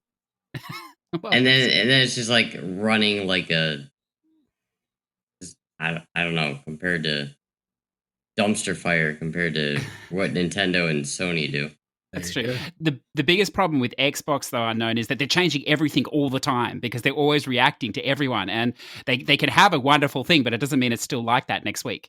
They're constantly in a state of change. So I mean, when you're forced that's their to biggest react danger. when you're forced to react and make a change, you have to make a change. When you sit on top of the mountain and you're king shit, you don't really need to make changes or care about what your fans think. They're gonna give you money regardless. And when you're Nintendo, people just buy your games from blindness. Like literally, they're just like, oh yeah, it has Nintendo on the cover. I guess I'll buy it. Do you reckon that's why they designed the new PlayStation Store so badly that you just don't know what you're doing, so you just buy it? You have no idea what's going on. That's literally what Nintendo does, because they're like, oh man, we could give you this whole new experience, but no, we'll give you this remake and make it $60, and you'll buy it anyway because you guys are lemmings. Like straight up, Nintendo fans are nothing but lemmings. Considering we're having two Nintendo players here, and the big release for Nintendo in the last week or two was Mario Golf, which I understand is a wonderful way to set fire to $70. I'm amazed that no one mentioned that game today. Because I had it pre-ordered and canceled it once the review came out. Yeah, not good, huh? Well, I mean, when Camelot continues to not do what they're supposed to do and make like an actual like story mode based around Mario Golf, then I'll buy Mario Golf again.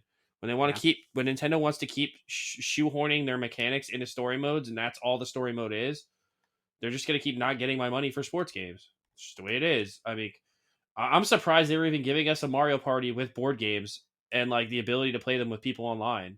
Like, I'm shocked that's even happening.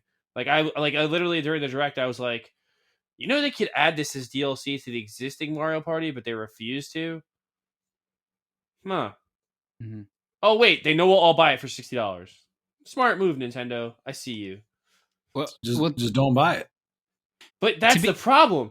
You keep saying you're not going to buy it, and then the Nintendo loyalists are like, "Nah, I'm not going to buy this Zelda remake." Oh, and then like 3 months down the road, they're like, "Man, I really wish I could play that Zelda remake." To be fair, though, Joe, there is like the game doesn't really interest me or whatever else, but there is one mode in that does the crazy golf mode where you start off on a tee and like you play across the course all randomly, and it's supposed to be Golf Rush mode. Yeah, I played it at my friend's house. It's decent, but it's a gimmick, and you say that, but like I play a lot of real golf, and once a year at our golf course, we have Crazy Golf Day where they say you go for different holes around the course, and it's the most carnage day because you're trying to hit through the trees that have been put there purposely to thing. You've got to watch out you don't get hit because the balls are flying everywhere. It's so much fun. So I think a mode of Crazy Golf, and I played a lot of golf games, never had a Crazy Golf game mode. I think that's pretty cool.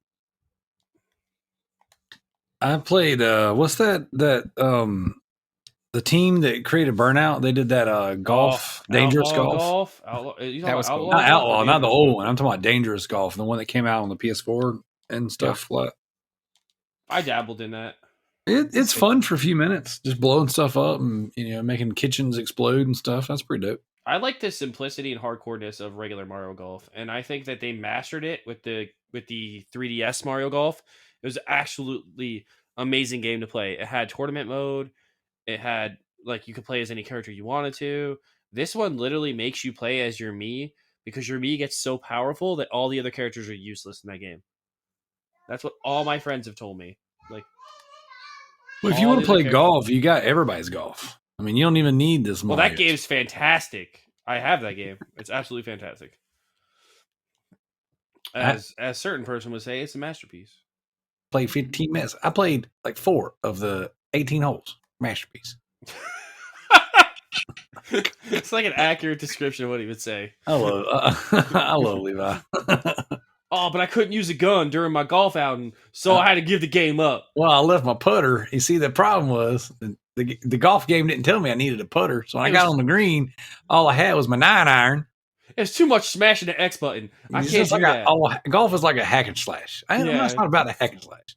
I need a good old golf JRPG. Oh my god! Play golf story then, buddy.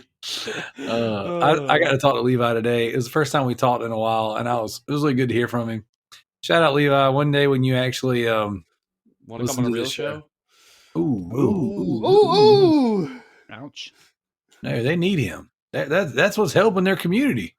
That It's is the only good thing they got going on. That's the only reason to tune in is because of Levi. Nah, they're Now, not that bad. To get back to the question at hand, I will say I think that gamers are a bunch of entitled babies. And when No, you are. whoa, easy there, killer, easy.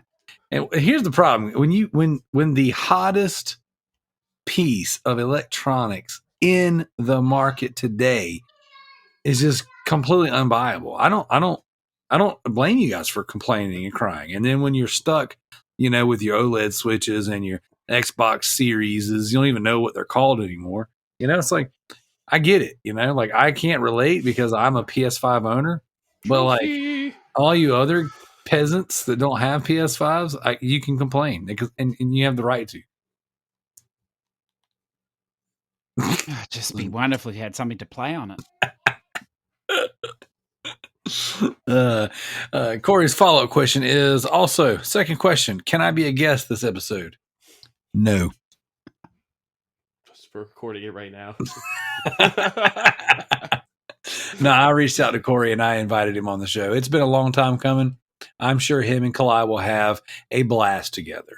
So I kind of want to be there just to watch. I'm not going to say anything the whole episode. GameStop reunion. So now we need Roberto to come on.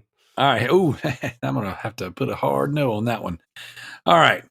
Levi writes in and says, do y'all want to know the Combine's biggest mistake? Fuel barrels.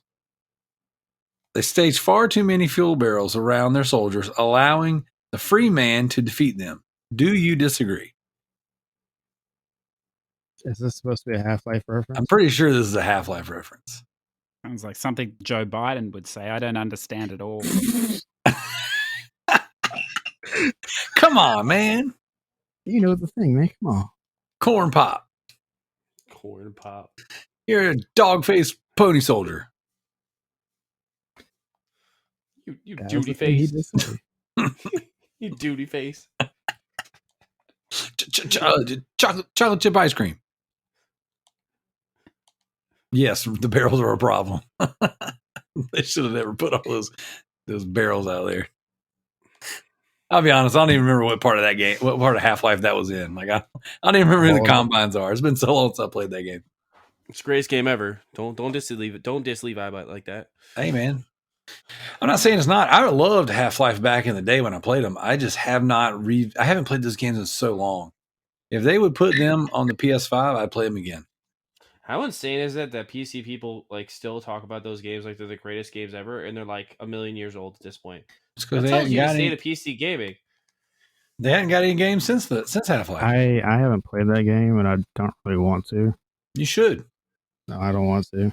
play Black Mesa. It's a masterpiece. I mean, you don't want to play it just because you keep hearing about it. But I mean, I don't want to play it because I'm going to hurt Levi's feelings when I tell him it's not a good game. Tanner's gonna play it in my trash. It's 2 points on backlog beatdown now. There you go. Yeah, when it's your favorite, you can double points. If we're going by that rule, then I can win real fast, or at least get called back up. Do it. Do it. Because he said the episodes are all points too. There you go. Let's see. There's 1, 2, 3, 4, 5, 6, about 10. So about 20 points. Okay. So, all right. Shadowless Edge writes in and he says, "What's a game in your backlog that you keep putting off and want to go back to, and why do you keep putting it off?" CJ, we're gonna start with you. Yeah, that's a good question, isn't it? So Shadler said, shout out to you, sir. He's actually started, he and Neomaster broken away from their Real Gamer Score podcast and started a new endeavor. So wishing you all the best to both of you. But good question. This dude plays a bit of everything as well. You can see that I'm fencing here for time. I don't know. Probably Elder Scrolls Online. But I have gone back to it just recently, and I've been playing it more and more in the last month. And I put that game off because I wasn't sure that I could handle another MMO, but I finally pulled the pin on 14 and moved away from it for a while. So now, I sort of can, or whatever else. So I think that is pretty good. Maybe the game that I haven't started, I suppose, would be Red Dead Redemption 2. Okay. I want to put this out there. I don't know that I'm going to pull through. I don't know if I'm going to fall through with it, but I thought about if we did in fact do a trophy war in November, that December I would coast out and just play Red Dead 2. Like that'd be my one game I'd commit to that for the month of December. God. Should we all do that in the month of December? We'll all play Red Dead 2? Because That's probably gonna be all of our answer. Because I want to, I'm gonna piggyback right off of that. That's a game that's in my backlog, and every time I look at it, I bought the game right after it came out, and I bought it day one, dude. I didn't buy it day one because I was like, "There's no way," but they just kept talking about the horse ball physics, and you would buy it for ball physics, Darrell. But yeah, humor. And then I don't know, man. I was excited about it, and I got it. I was wearing a Red Dead 2 T-shirt today, but I have never played the game because I'm a big poser. That's probably like most people, though. It's a game that looks good on the shelf. It legitimizes you as a gamer, but no one's played it. No, everybody plays a multiplayer like Grand Theft Auto. There you go. So, but yeah, that's one for me. Red Dead 2 for sure. I want to play it, but I don't know. I don't know that I want to play it that bad. Not 100,000 freaking hours of walk your horse simulator. Bad. I'd be interested swinging back and forth. I'd be interested in your answer here, Unknown, because one of the things that I've noticed you're saying over the last few months is that there was and I'm sure you found this, because you spent so much time playing a certain type of game, there were so many games that you missed.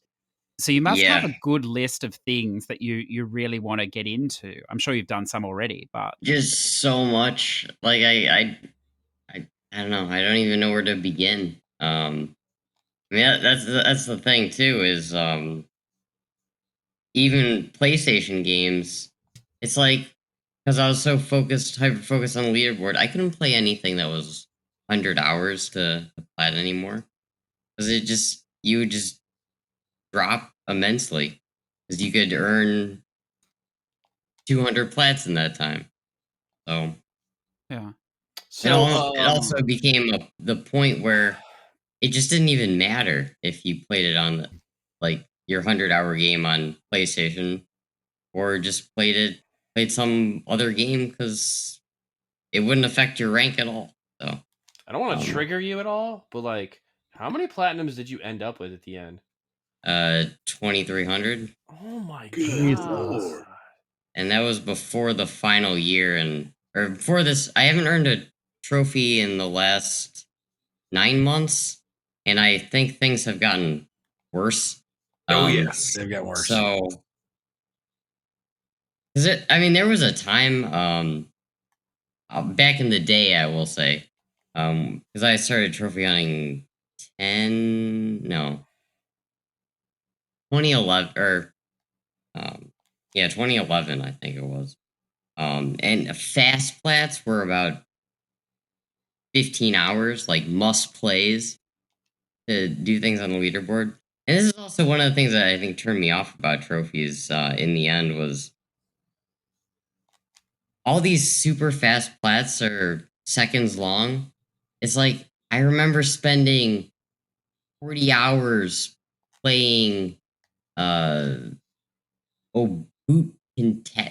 Quet or whatever.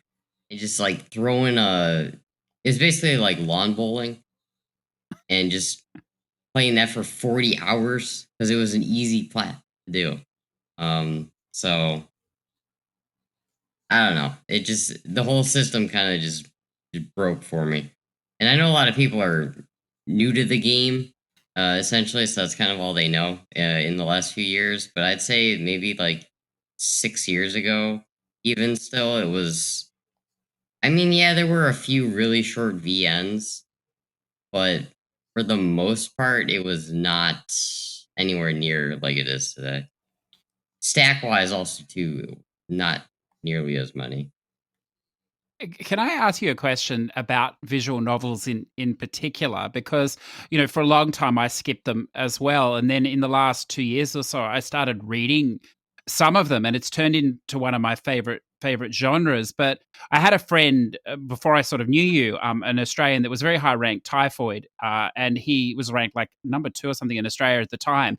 This is like 5 years ago maybe, and he was just burnt out. He was giving it all up, and he's never really come back since that. Like, he's a wonderful guy. He sort of gave away gaming completely because he just couldn't find any enjoyment in it anymore. But one of the things he tried to do a couple of years ago, like a year or two ago, was play some VNs and to actually read them or whatever else. Now he can read Japanese as well, so it really expanded his market of what he could play. And he did some of it on PC or whatever. But he even found then that he just wasn't interested in that visual novel or those style of games anymore for a basis. And I wonder, I know because both of us have skipped so many, is there any interest in that genre for you to read any of them yourself, or do you think not at all? Uh, I don't know. I mean, I did really like those choose your own adventure books when I was a kid. Yeah. I could kind of see that, but I don't know. I might try it. I mean, it's still like I gotta rediscover gaming Yeah. essentially because like I saying earlier, even in games that were not visual novels, any dialogue that I could skip through, it was just go as fast as you can. That was it. And actually, after I quit earning trophies, I still had a lot of that, like that rush through the dialogue mentality. It has Yeah. gotten better, but it's very strange. Like it's hard for me to follow. It was hard for me to follow a story and like reading comprehension wise. And it also is kind of like ADD playing the games too initially because I just couldn't focus on the game because I would play. I mean, essentially, I would play trophy lists instead of playing games. Mhm. So, uh, yeah. Yeah, it's funny you say. That's why I always found the visual novel genre so bizarre, because it's exactly what he found and what I found talking to most high ranked players is that the combination of the ADD, the quick adrenaline of trophies or whatever else, and just the rush of playing the list. That's why visual novels are so appealing. And of course, if you read them, they're the most passive form of gaming. They're incredibly long and they require very little interaction. It's just you read them or whatever. And it always struck me as interesting. And I know there's another player I won't name, a French player that's recently returned. And I remember when he quit, we had back and forward, and exactly the same reason. Now he's back again, going down the hole. More power to him. But it's so funny, like, to choose such a passive genre, I suppose, to try and slow yourself down, because as you say too, everything's happening so quickly. I don't know. I always found that amusing, or not amusing, but an interesting Well, choice, I suppose. that was also a big shift that happened because was visual novels used to be like really hard to get, really expensive. I mean, I remember visual novels were like 50, $60, and you would buy it just so you could skip it and um, be done with it. And I mean, at that time, even 8-hour visual novels were like, you wanted to play this because it was fast. But some of them, it was like, oh my goodness, this 1 minute visual novel, because they had Grisayas at the time where um, the second, third, and I think there were 4 or 5. I don't know. Maybe they still make them. I'm not sure, but they were like really fast. Did you play through like Danganronpa and all that stuff? No, because it wasn't a fast trophy list. So I would say play through that on Switch when it comes out this year and really enjoy those, because amazing games, and I think you owe it to yourself to be able to immerse yourself in that universe. Or even like Doki Doki Literature Club. It's another game that just came out recently, and you can play that on the Switch as well.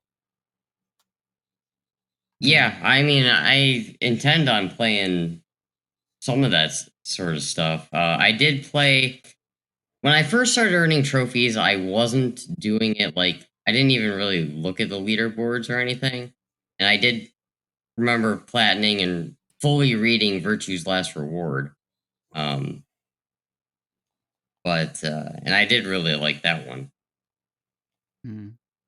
Yeah, I think you're. I know you've been a little bit lost or whatever for the last year, and figuring out your own path, which is awesome, and it's been really encouraging to see that you've come back and you're still finding enjoyment in your games, because no judgment, almost every other player I know that's been high up that quit has never come back, and they've cut gaming out of their life completely because it was just too destructive in that they couldn't control both sides or whatever else, and they Oh, weren't it's even a happy. it's a mental Yeah. like Honestly, wreck. It is, I yeah, think but I think I this think it's conversation great is, you're moving through that. It's very good. not to interrupt, CJ. I think this No. conversation is so amazing, and I would love someone to write a documentary about this.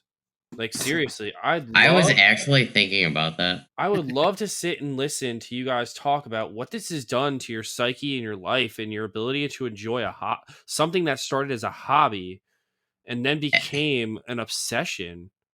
Actually, I was planning on a YouTube series of that. Then you How would did do you it. guess? Um, it was one of the couple of YouTube series I was thinking of making. I would watch that. I would. I think it'd be an amazing podcast just to get people to come on and talk about like their experience being a trophy collector or an achievement hunter, and like Well, what I it actually have several of those already. But that was more of like I called it Why We Hunt. And I was trying to interview people to figure out why people earn trophies and stuff. I mean, I was going to reboot that into more of a Why We Game and try to get more of a that's a really great idea. broader audience. I honestly think it's insane that we've been going this long on this show. And Daryl, I don't even know if you want to do a topic of the show or if you just want to keep like kind of talking about this at this point.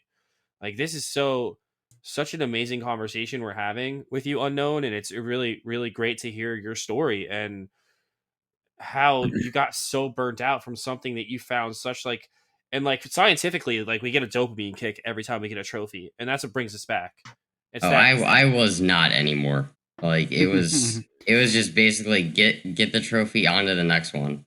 And it was to the point where I had the opposite feeling because I would look up every day, bring up PSN profiles, and I would hope that there was no new lists that were like under an hour and 10 stacks of this garbage game. So I,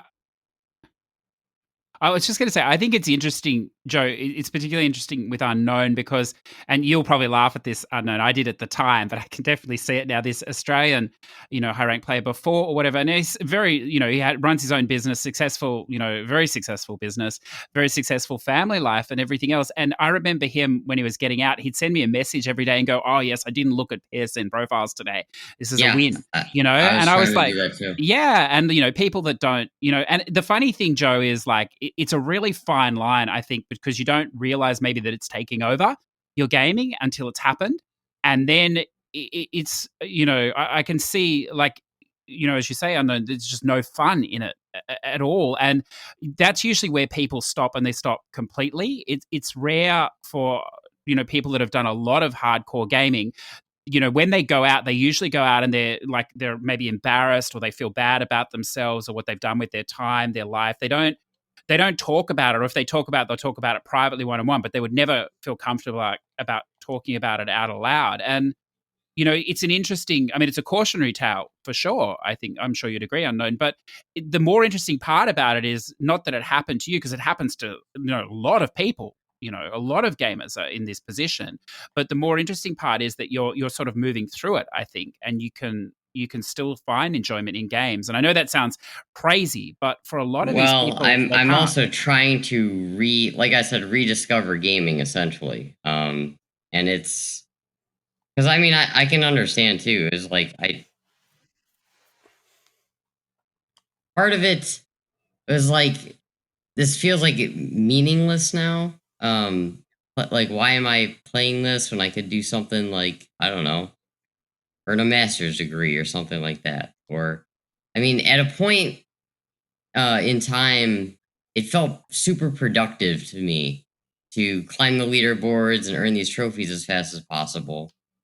Most of the time, I was not enjoying it because of all of the time pressure, really. And um, uh, actually, this was another YouTube series I was thinking of creating, like the downsides of trophies and the benefits of trophies as well. But I mean, they do have their benefits, but after quitting too, and then hearing about people that were in the same spot that I was in regards to climbing leaderboards and stuff, they truly sounded addicted. And like I could see it then, but I could also understand because there was a point where that was fun for me. So if it's fun for them still, by all means they should do it. But well, I shouldn't say it by all means. Don't blow all your money and waste all your time earning trophies. Um, but it also seems like it to me it's a lot of uh, marketing and trying to keep you tied to the system. Um, like, oh, your trophies are going to carry over to from PS4 to PS5, so don't go and buy an Xbox, or Xbox doing the same thing.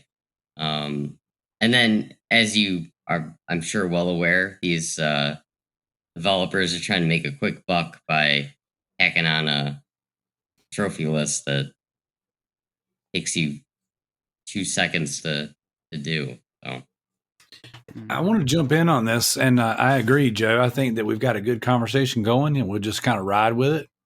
But one of the things that, and I am CJ and Unknown, I am obviously by no means anywhere near where you guys are at in the amount of trophies. But like it definitely, even on a smaller scale, really does affect the way I pick and play games. And there's been times where it's worse than it is now. But it's like I have a hard time if like playing a game that I'm not accumulating trophies or achievements. Like it is still difficult for me to play the Switch because there is no meta. Like there's no, I'm not getting that little dopamine rush. I'm not getting that little checking those boxes on, I just added to my score, and even, going a step farther into picking up a new game, you know, it's just like, oh, I could start that, or I could play this. I'm going through my 7th playthrough of Resident Evil 8 right now. I mean, I'm having a blast, but it's like here I am on my 7th playthrough. I'm like, I could be doing something else, I guess. yeah, I totally felt that playing just. I mean, I like 2D platformers and stuff, but I don't know. After there was no trophies list attached to it and things, first few months especially. I mean, not so much with Hades because Hades was kind of there was in-game stuff to work on unlocking, and a lot of games I think do that.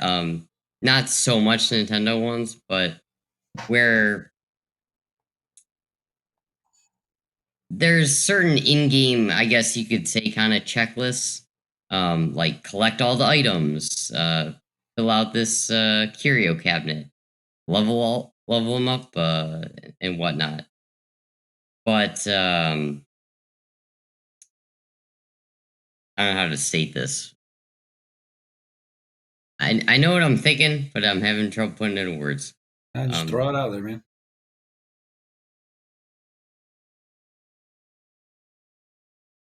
I don't know. I mean, I guess it's kind of more like you have to choose how you want to play the game and have your own goals in it.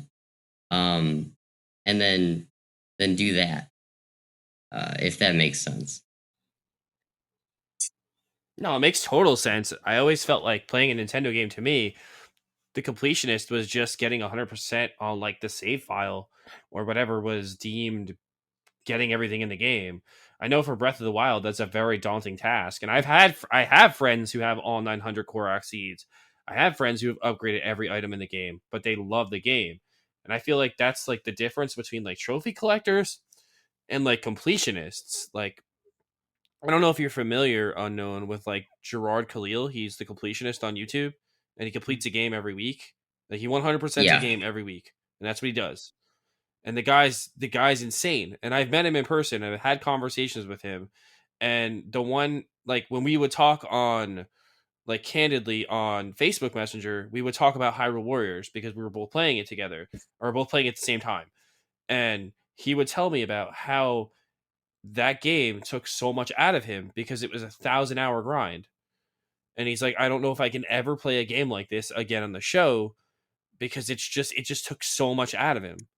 And I see what the guy looks like now compared to what he looked like 10 years ago. He's put on a lot of weight and he looks a lot older. He's aged himself considerably by having to put this task on him where he completes a game every single week. And I can't wait till he like hangs it up in the end, and then he has candid conversations about how this affected his life and what it did to him and his health and his mental well being. Oh man, I could go so far. I mean, I'm sure I could relate to him so much too. It really impacted my life. I mean, I won't go into like everything, but it just, oh man, because there was a time pressure, and there was like, because that was the thing about the leaderboard stuff. You couldn't take a break. I mean, there was a time where, um, this was this was a little earlier on. So was this the world leaderboards? Yeah, So like you were battling it out with like Hakum and people like that? yeah. Oh Well, man. the other thing That's- too is when you realize that you're battling it out and it's not even a fair fight. Because that's the thing a lot of people don't realize also is the majority of the top people are not one person. They're No, it's a house. Yeah. It's a house. um They all live together and they game 24/7. So it's yeah. I want to ask something here just to shift the conversation slightly, and it's look, I think this is amusing now, whatever, you know. So I'm not having a go at anyone, maybe myself most, I suppose. But we were spitballing names for this Xbox show. And one of the guys put in, like stupidly, obviously, but it made me think a lot. And I think you appreciate this because it's very true in the PlayStation community. He said, "Why don't we name the show How Long Till We Stop Talking to Each Other?" And I thought that's wonderful because that happens a lot in the leaderboard community or whatever else. And I know over the last year I've probably pissed you off a bit, and you've definitely pissed me off at times as well in the things that you've put out or whatever else. But in the back of my mind was like, you know, I really enjoy talking to you or whatever else, and I respect your, you know, journey and what you're doing and stuff like that. But it got me to think about how many people I no longer speak to in the trophy community, not by choice, yeah. often because they didn't want to anymore, or, you know, they didn't Exactly. feel confident about it. And I wondered, did you want to talk a little to that? Because a lot of people, you know, you do a show or someone comes on, you know, you did your trophy talks as well. And, you know, it's all, you know, it's like best of friends and stuff. And then away from that, it's not that case at all. Like it can get very nasty. After I left trophies, actually, I mean, I was battling trying to quit for seriously like 3 years before I actually quit. And everyone, it's kind of unfortunate. Well, it still kind of bugs me a little bit, but everyone was like encouraging me. Oh yeah, you should quit if it's not fun or anything. And oh yeah, these games are stupid. And oh, we're gonna still be friends with you and stuff like that. And then I left. And then what happens? They're not friends with me anymore. I just don't talk to them. And also they still continue to play all of the trash. So there's very few that I still talk to. But trophies also too would change people because they would, if I had like a conversation with someone away from trophies, it would be awesome. And then when trophies if it was something trophy related, they'd be super serious or super mean to somebody else.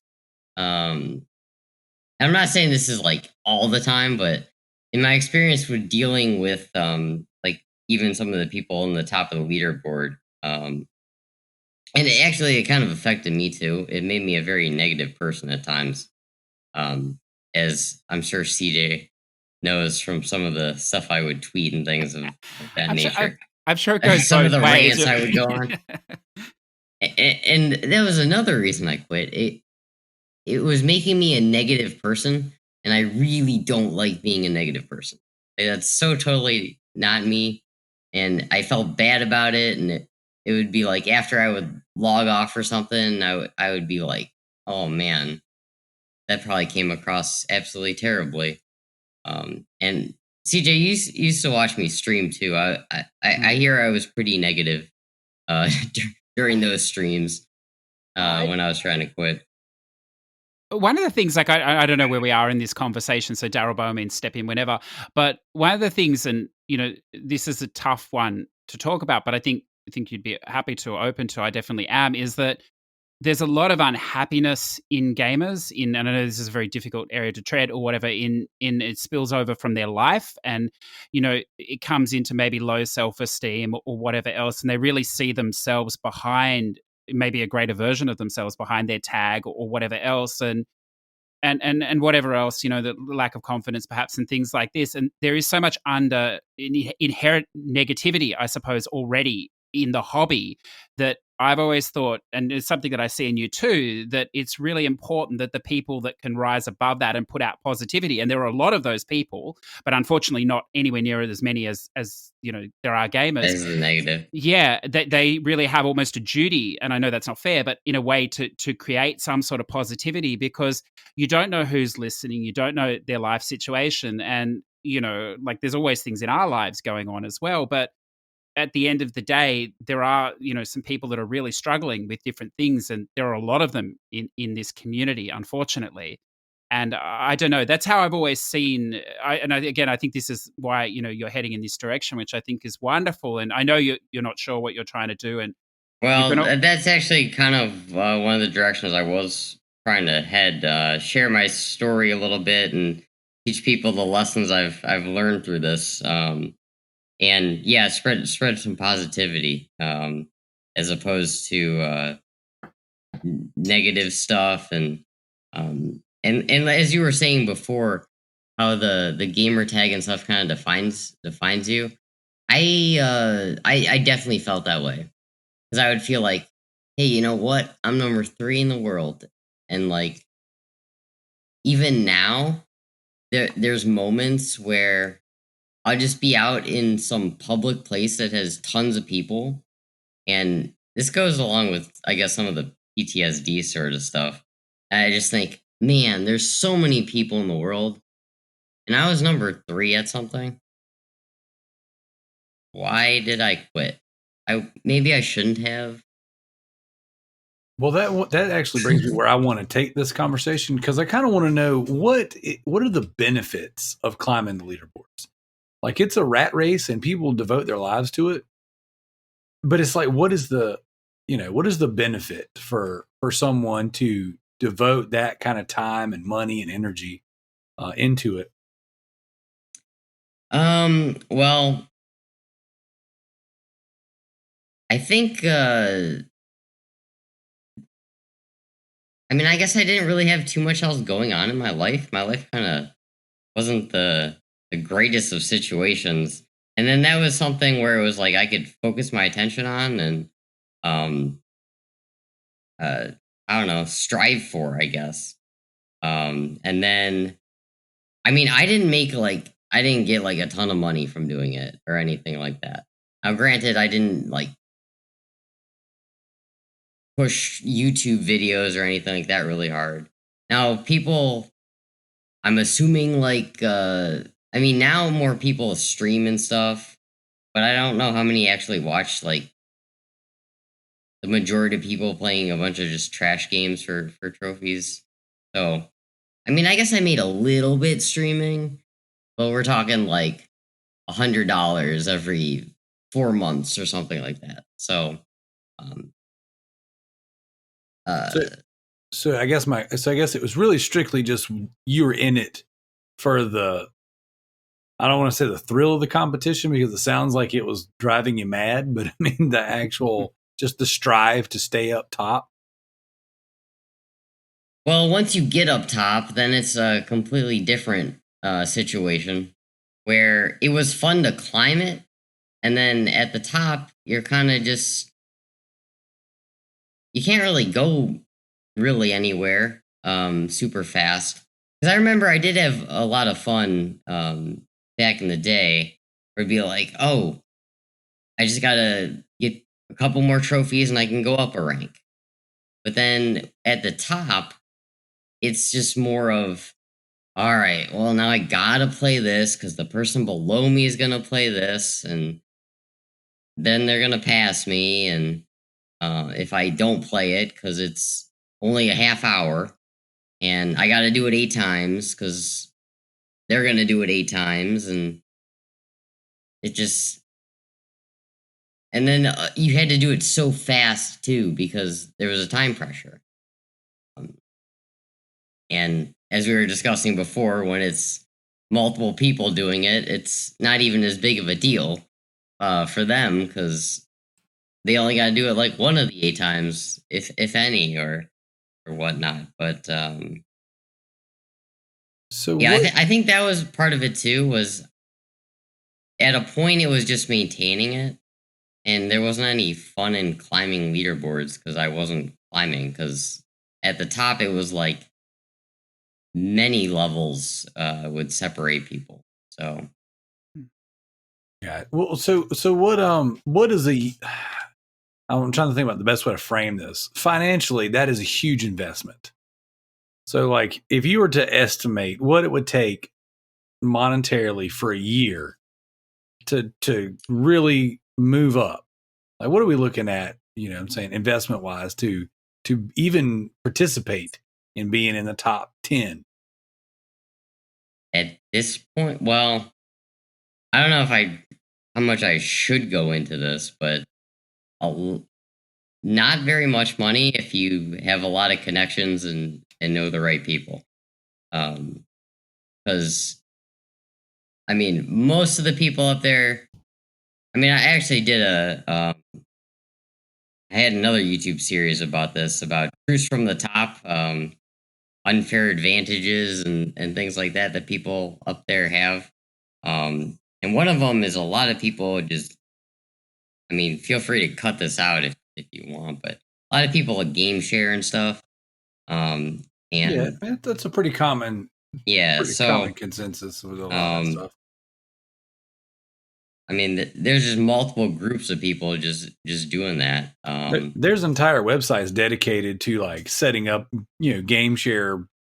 I don't want to say like programs, but you know, almost like there's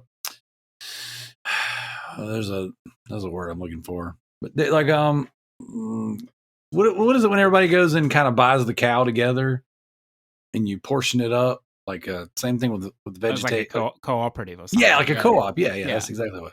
I think though that's like a 2-pronged question. Like, and I know Unknown said this before, but if you started now, you can't catch up. There's no way. Right, absolutely. And it's even if you had all the money in the world in your one person, you just wouldn't have the time. You know, because the reality is you can play all these short games now, but it's still not going to be enough points to catch up because these people at the top are playing them and they played games before. So you've got to do those. So you can't catch them. That's reality, unless you start on the PS5 and just focus on that. But to give you an idea, like, you know, and I'm happy to say, like, I, you know, predominantly buy almost all my games or whatever, and for the 4 years or so moving up, I spent about 20,000 a year Australian dollars on PlayStation games, and that's what it costs. That's what it cost me to get from where I am to, which was nothing, to number 2 in Australia. So that's not the most by any means from some people. Once you buy visual novels and things like that, it's quite common. And when you own no games to start with and you're outside of all the groups, which I was when I first started because I didn't know any of the high-level players, That's about what it costs. Then the problem, though, Darrell, becomes that you keep buying games not for trophies, but because you want the games. So it's a crossover, And yeah, I mean, I think realistically, if you're trying to do it by yourself and you're buying up games, you could spend easily 20,000 a year. And I've heard you say that before, and so I kind of wanted to give the opportunity to put that information out there. Not so much with that, like, hey, CJ, tell them what you said, But it's one of those things to where like people, this is like a legit thing, Like people are desperately trying to climb those ladders and play those stacks and do all that stuff, and it's an investment, I mean, you really got to time and money. And I've heard lots of different people talk about there's certain gamer tags that are teams and and things like that. But like to me, it's very interesting because like I am so low on the totem pole, and like I know my place. You know what I'm saying? Like I'll never get up there. I won't even break. I've been kind of teetering with top 1,000 in the US. And I just, it's just too money and time. It's so much, but it fascinates me to see these people who not only got there, but then have to fight to stay there. Like Unknown said. And I follow that Stallion, the first guy who reached 1 million gamer score on Xbox, and it's like guys like him who like got there and then went like had their wedding or their wedding and went on their honeymoon and then lost their position. Yeah, I mean, I didn't want to go anywhere like on vacations or anything like that because I couldn't. I had to keep up with things, and that sounds really sad, but yeah, it was like I didn't want to hang out with anyone else because I too hyper focused on this thing. So it's great, but you got to think about it too, like from a justifying position, like when you invest that much time and money into something, like to me, it's understandable. Like you want to protect your investment, Like I really wish, and because I've heard Hakum talk too, and some of these guys, and really, this is where I do believe Microsoft leans in and really does focus and build their community. Is you got these top in the leaderboards, and Sony almost pays them no attention at all.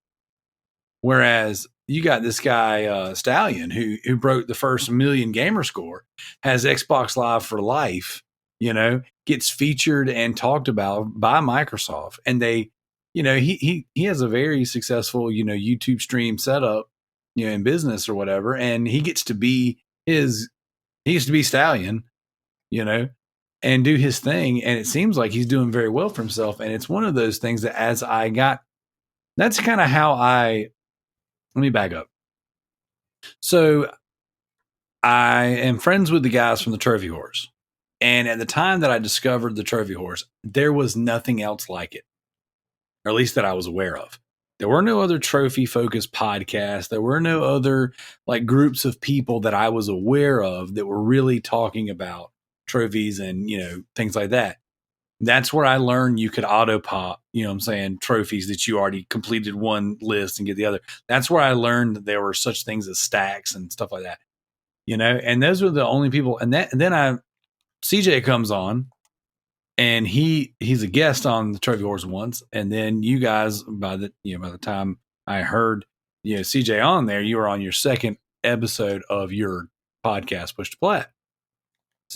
It wasn't until then that I really understood that there was such a huge community of people, clawing and fighting for these leaderboards, and that I had barely scratched the surface on what was even available trophy hunting wise. And I came from the Xbox, and I thought at the time my 70,000 gamer score was pretty hot until I've discovered there was somebody out there with 1 million. And then there's all these layers of this stuff. And for me, it wasn't, I was already too far behind the 8 ball to ever make it, to any notable position on the leaderboard. But I would sit back and listen to you guys talk and listen to other guys talk and so just glean things from them. And I'm like, well, I really enjoy getting trophies and achievements. So I'm just going to get some of this cheap stuff, play some games that I enjoy, and just kind of keep having on my way. And then we kind of built our tangentially to all this stuff. And even before, even before hearing about CJ and, Push to Plat, we had our podcast. And it was very trophy and achievement heavy when we started, just because that's what we were into. And that's what I was into and, really leaned into that stuff. But it blew my mind how deep this rabbit hole really goes. And I was just completely oblivious to, everything that was out there and, realistically what it takes to maintain that. If you don't have just a small group of people that you're just kind of competing against, it's almost pointless to do it. Outside of just, checking those boxes and completing it for fun, which, who does that anymore? The only thing I'd say to that, though, this is, I wonder, where perhaps we differ, Unknown. I don't know if you see this or not, but although I heard you make this comment the other day in your video, which I thought was interesting, is that I understand what you're saying, Darrell, but I think there comes a point where you're actually just competing and playing against yourself, which is, what the games are supposed to be. And the ironic thing is that I'm a single player gamer. And so I know Unknown is as well. He very rarely plays multiplayer stuff. So for two predominantly single player gamers to be in any way worried about basically a multiplayer thing, which is a leaderboard, is a bizarre construct. And, once you acquire, like we've got more between us, and I'm sure Unknown's the same, we've got more games than we'll ever play in our life. We're just not going to live long enough, to unfortunately get there or whatever else. But it's not so much about that anymore. Like I couldn't care less the number on the thing, but I'm not going to stop earning platinums. And I'm not trying to entice you back here in any way, Unknown, but I'm not going to stop because, I enjoy it or whatever else. But on the same token, I'm not going to, play Tales of Berseria 3 times to earn the platinum. I'll play it once, that's enough. So there's so many varying degrees of it. And I think you need to be careful because I'm sure there's people in your audience too that are like, oh my God, they just play games for trophies. They don't care at all about the game. And that's not true either. It's just there's so many different segments of it. But I think the danger is that the longer you play, the more susceptible you are to fall into that hole where it's just lists, as Unknown was saying. I was having a lot more fun with trophies when I was super low ranked.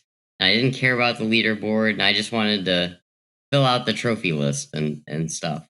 And that was a lot more enjoyable. And then slowly it was just progressing to because initially when I first started, I did start a few years late. I didn't start like day one when trophies got announced. So I just figured, oh man, I'm so far away. There's no point. But then I don't know. I guess it just slowly developed to, all right, let's get them as fast as possible, and then that developed into visual novels. And before I know it, I was trying to do as much as quickly as possible. And so my question to you is, how many like serious players were there back in the day? Like serious people in the leaderboards you got to watch out for. Like when it first started becoming like a hot thing. I don't know when it first became a hot thing though, because I wasn't really in the leaderboard scene. I was just doing it for like I'd say from the years like 2011 to 2013 or so. I was just like I didn't even know anybody. Up until even when the PS4 came out, I was still essentially a lone wolf. I did. No, go ahead. I did go on some forums and find people to do a few multiplayer trophies with me. Other than that, how competitive is it? For what, the top of the leaderboard? Yes. How competitive does it get between the people at the top? Well, a better question is how many hours a day were you spending, Unknown, to stay up there? That's a good question too, CJ. There was a point where I was playing probably like 8 hours a day on average.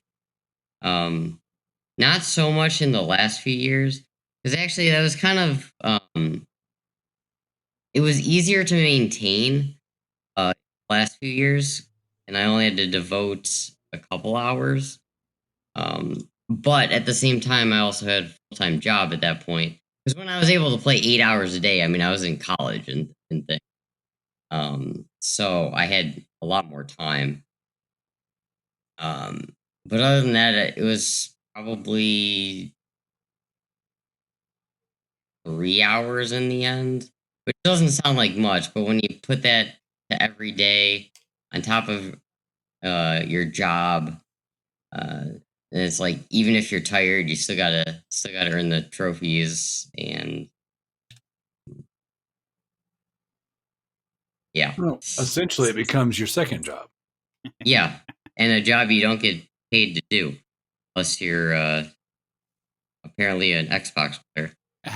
Yeah. I can see unknown. I can see now what's going to happen is there's people. Well, there's two things that will happen because gamers are wonderful at denying things in their own thing, and so there'll be a group of people listening, go, "Wow, that's really fucked up. I'm nothing like that," and you're probably a lot closer to that than you realize. Person listening, yeah, that's right, and then you're probably way closer than you realize to that. But then the other flip side is there's probably people like, "Whoa, shit, I better not touch my PlayStation again. I could go down that road." But there are many positives to it as well. I don't know if you feel that unknown because we focused on the negatives, but there are a ton of positives like.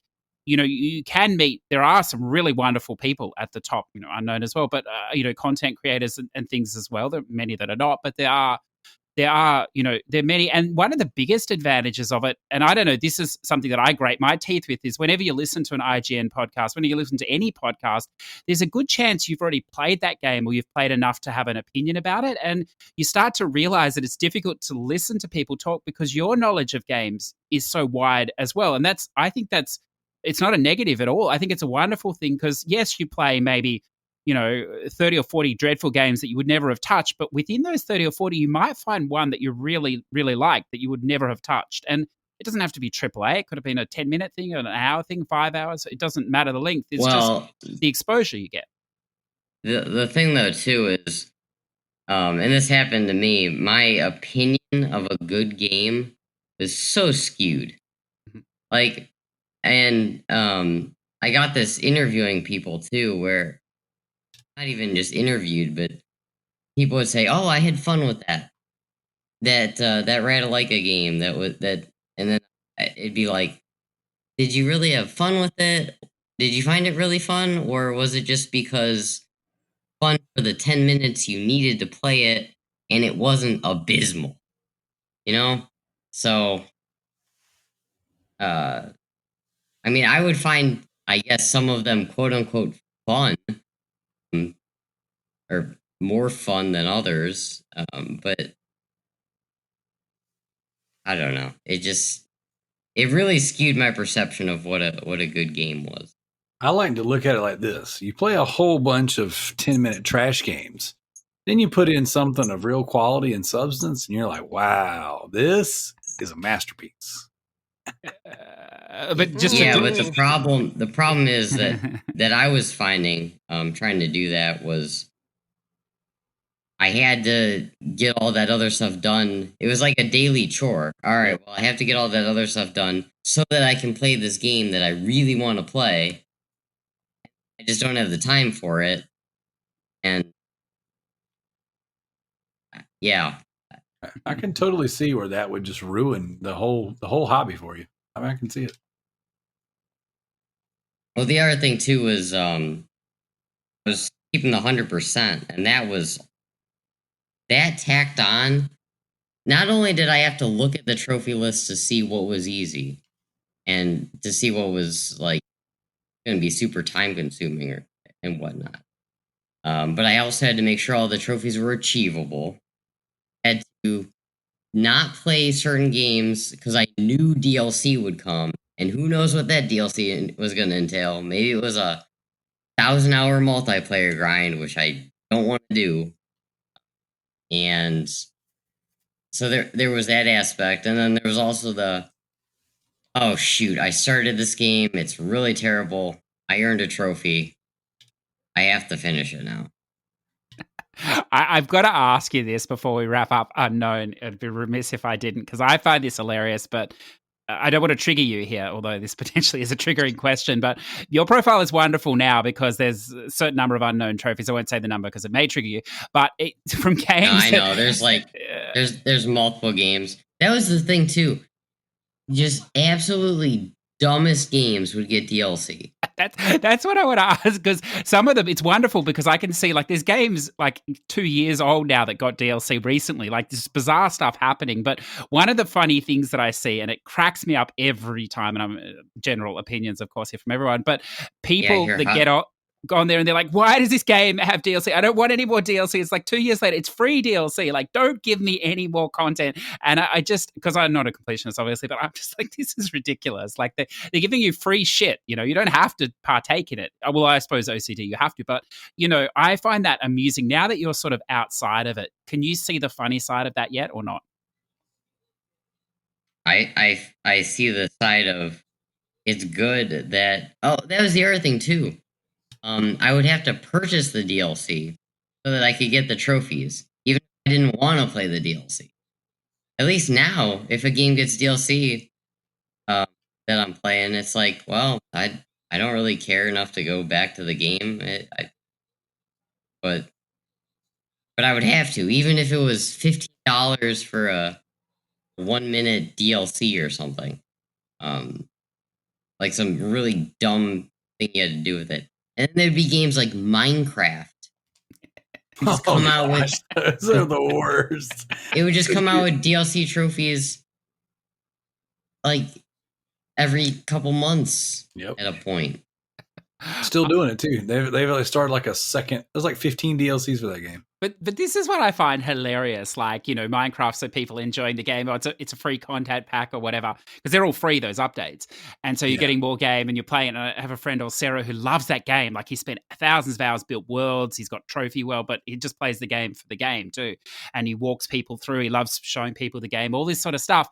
And I'll never forget, he was on with Akum, you know, last year we were talking or whatever on an episode, and before we started, and Hakoon was like, this game will never fucking end. They just keep bringing this fucking, and it was the same thing you're saying, Unknown. He just couldn't deal with the fact that he just kept dropping these tropes. And, you know, Sarah loves this game, and I'm like, I don't care either way. And it was just, he was so passionate about this free content, not, you know, stopping. And I mean, you know, when you're outside that loop a bit, it's amusing. I think it's amusing. Oh, I experienced that too with some Minecraft people.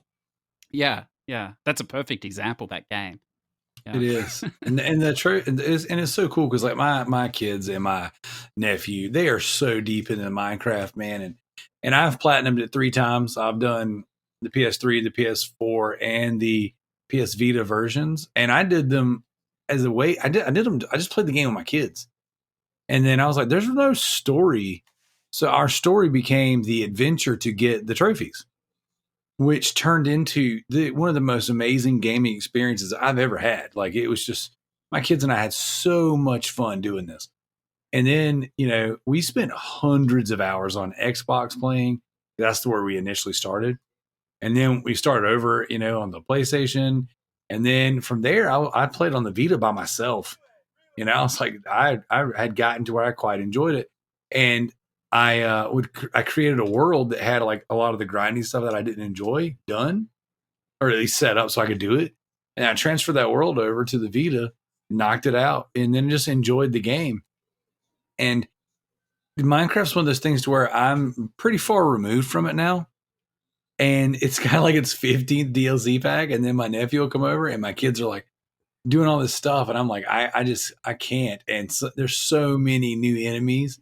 And some of them I don't even know how to beat at this point. So I'd have to spend another 30 hours, you know, like setting up whatever I need to actually compete, you know, actually fight the bosses and stuff. And I'm like, nope, those are just not going to be done. I'm just not doing this trophies. I think we might have to, I know you can use achievement worlds and all that garbage where you don't even know what's going on, but I might have to hook you up with this dude because he'll actually tell you what's going on. So you actually know what you're doing and stuff. It's cool if you need certain things.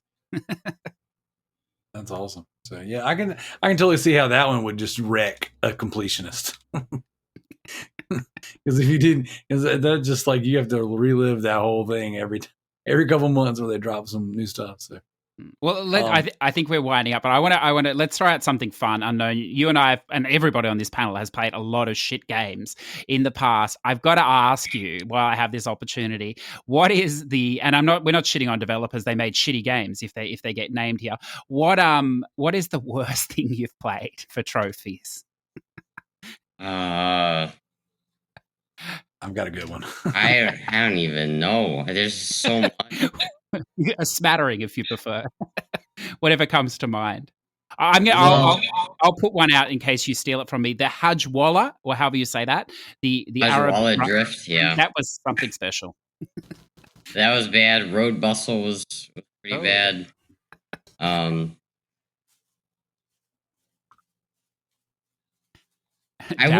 would say though, I think I'm gonna go a different route. Yeah. And the worst thing I played was actually Vita versions that were not like 5 minutes, just because they ran so terribly on the Vita. Yeah. And it was like I had to finish it, but it was like virtually unplayable. Like Frozen Synapse Prime was pretty bad. Disney Infinity 3 on Vita. It was you had to play the game in constant lag. And it wasn't even like a split second. It was like a noticeable 2-second lag between your movement and that was really bad. I got one for you. It was that Orc Slayer. Oh, that was rough. Gosh, that game is so bad. Did you play it that? It wasn't as bad as some of the other stuff I played. Let me tell you. Oh my gosh. Well, see, I haven't gone quite down that rabbit hole. Like, but man, that game is so bad. Like, I was like so insanely frustrated trying to finish that one. And most of the time, if I get frustrated, like my motto is gaming is supposed to be fun. If I'm not having fun, I'm not doing it. So for the most part, I'm pretty good at sticking to that. Every now and again, they'll have this one game that I'm like, this should not be this frustrating, and I'll stick to it, and then just be so aggravated. And a couple of the Ratalaika games have gotten me that way. I actually just deleted the I and Me, that little cat puzzler they had. Like, the game is just terrible. I just not. It is so far from fun that I got aggravated with it and I deleted it. But yeah, that Orc Slayer was one that I just noticed how extremely frustrated I was, especially because, again, like I said at the beginning of the show, I always find a way to make a game more complicated than it's supposed to be. And this was supposed to be one that everyone was doing in like half an hour. I'm over here like 3 hours deep, like still struggling, and I'm like, man, this is not worth it. That's a deep cut. Tanner, my opinion of you has changed if you've played that game, sir. I'm shocked. I haven't played it. I watched Darrell play it. And my God, I gave him crap that night too. I was like, dude, why are you playing that?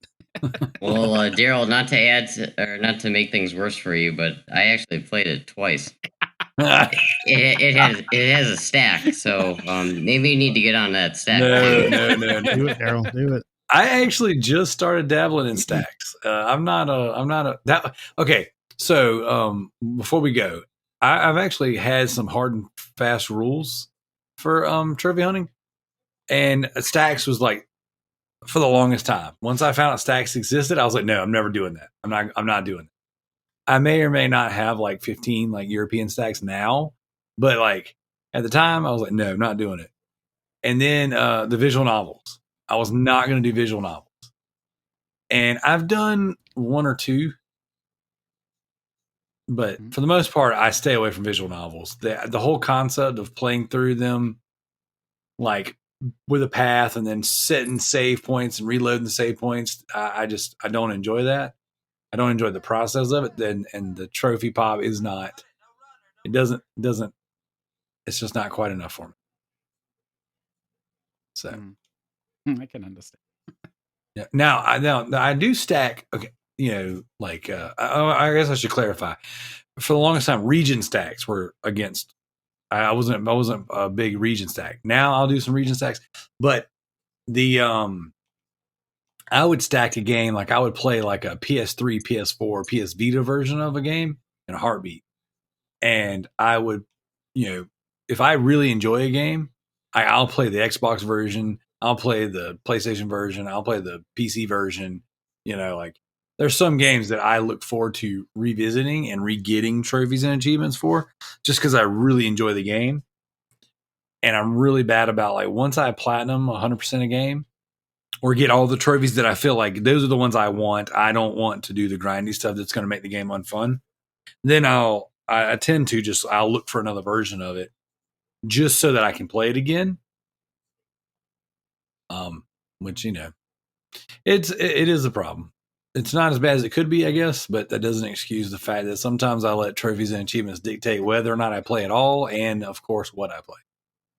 Well, you're in good company. So, hey, well, like we did a trophy war for a month and it ruined two of our hosts. Like it ruined Frosty, his desire to even see a trophy. Like a month of like pushing through and playing stuff that's not fun just for the sake of scoring. And like Tanner, ever since that trophy war, Tanner has not been about the trophies. Yeah, I mean, you're just not playing games at that point. You're just playing trophy lists, essentially. Yep, that's exactly what it is. So, but it hasn't broken me yet.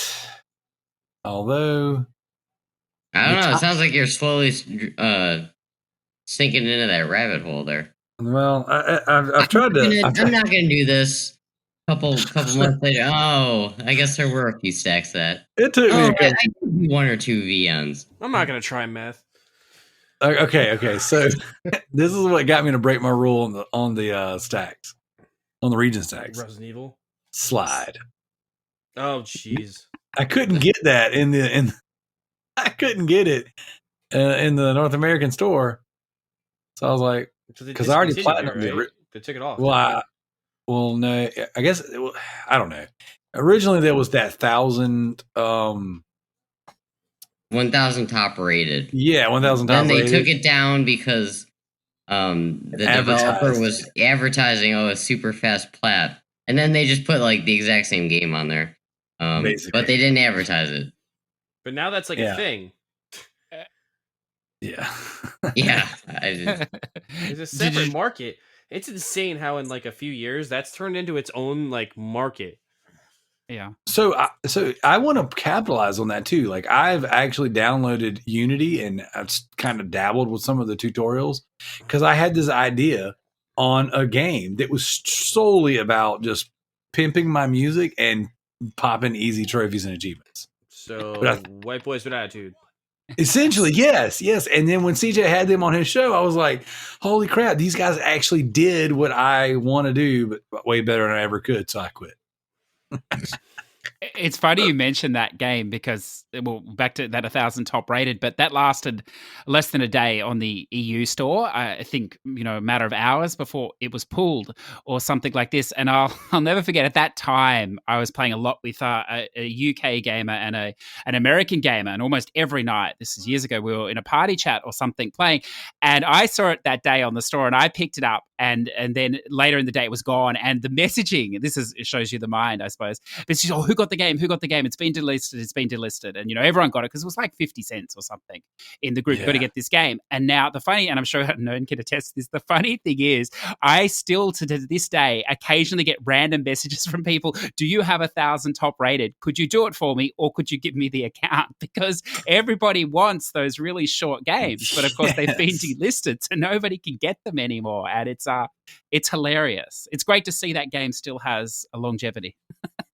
Actually, it's kind of, it's somewhat similar, but I haven't played it on PlayStation in many months and earned trophies. I will still get a random Discord message saying, hey, do you sell trophies? Can you do trophies for me? Yeah. If I turn on my PS4 or whatever, I wonder how many messages I have that are just like random stuff like that. Dude, I've had people offer to pay me $10 to platinum some of these like really simple, easy games that don't even cost $10. Like, I'll give you a $10 PSN card if you platinum this for me. It's a crazy it's market. crazy. Yeah, I mean, if I was smart, I'd capitalize on it, but I just I hadn't got that far yet. Slippery So, slope. yeah, dude. Yeah, I was like, no, I don't want no part of that. I'm good. I've had people ask to log into my account too because I got 1,000 top rated as well, and there was one more game. I had someone win. What was that game? I got a review code for Screen Cheat, and I don't know if one of the trophies was buggy or what, but I had people more than once reach out to me to get certain trophies on that game for them, so they bought their platinum, which I don't even have the platinum for the game. But I've had a few of those happen too, so pretty crazy. Yeah, there's Well, many, actually, many crazy. there was one that's even. I mean, it's not an issue now. There was a Rocket League trophy, and so this took things a step further. Instead of people asking to what was it? Oh no, I guess now that I think about it, maybe it's sort of the same deal. But you had to give your account to people for this one item or something. Like if you played the game with somebody, like in co-op, you could pop this one trophy because you couldn't trade items at that point. Mhm. So people would be asking others' accounts so they could put it on their system and then play it in co-op so that they could earn the item trophy. And then after like 6 months, they just enabled trading of items. So it was just like, all right, well, anyone that waited now can just easily get it just by trading somebody instead of having to give their account over Yeah. or beg for someone's account that has the item.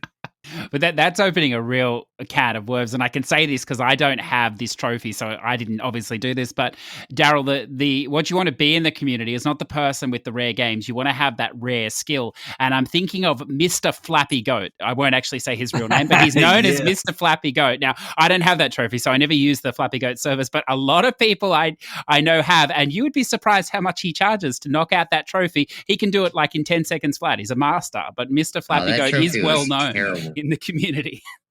Dude, that is such a hard trophy. Yeah. Like, such a frustratingly hard trophy. Well, this guy can do it in share play. He's a master with lag and everything. He definitely earns his money, or so I'm told. Yeah, we had a guy who used to be on our podcast a while back, and he would flap our goats for us while we were doing the show. And so we could all get the platinum. So I would do the collectibles, he would flap the goat, and that was our deal. Working together. Wonderful. Awesome. Well, man, guys, that's probably why I quit. yeah, flat the goat one too many times.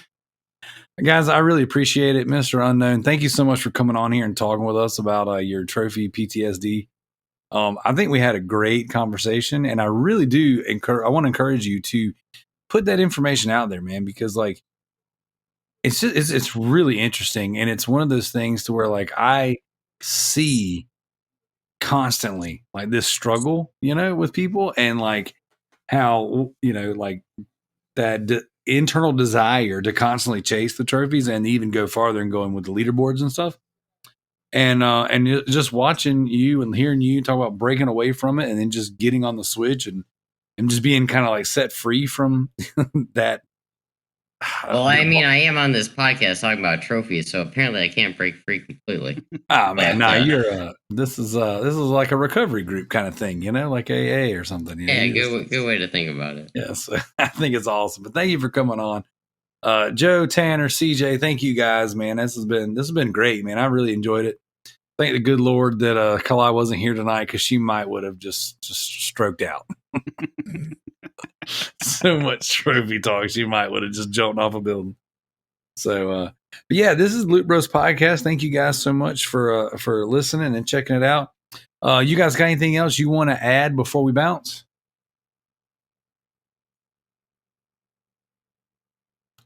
Anybody at all? No, Yeah, not at all. I just like to echo and thank Unknown for coming on and talking. It was good to catch up, and it's great to hear his opinion or whatever else. And I look forward to what he's going to do in the future. Yeah, I mean, we kind of only scratched the surface, believe it or not, of things I could talk about on this subject. So, you better be careful. That's right. So, mess around, get stuck coming back. So, but yeah, man, like it's been cool for me coming full circle from listening to you guys start Push to Plat to poaching CJ for the show, and then now having you on. As I listen to you start to. I guess I listened to what seemed like the beginning of you starting to that journey of getting away from trophies. I mean, obviously, from what you said tonight, you had already kind of really been wanting to get away from it for some time. But it was cool, man, to hear you guys start the show, what you guys were covering, and then see what you're saying tonight, man. That's full circle right there, man. It's pretty interesting. So, as a fan, I really appreciate it. I thought it was cool. So, with that said, hey, this is Loot Bros Podcast. We are out of here. Bye. see you, everybody. Check it later, guys.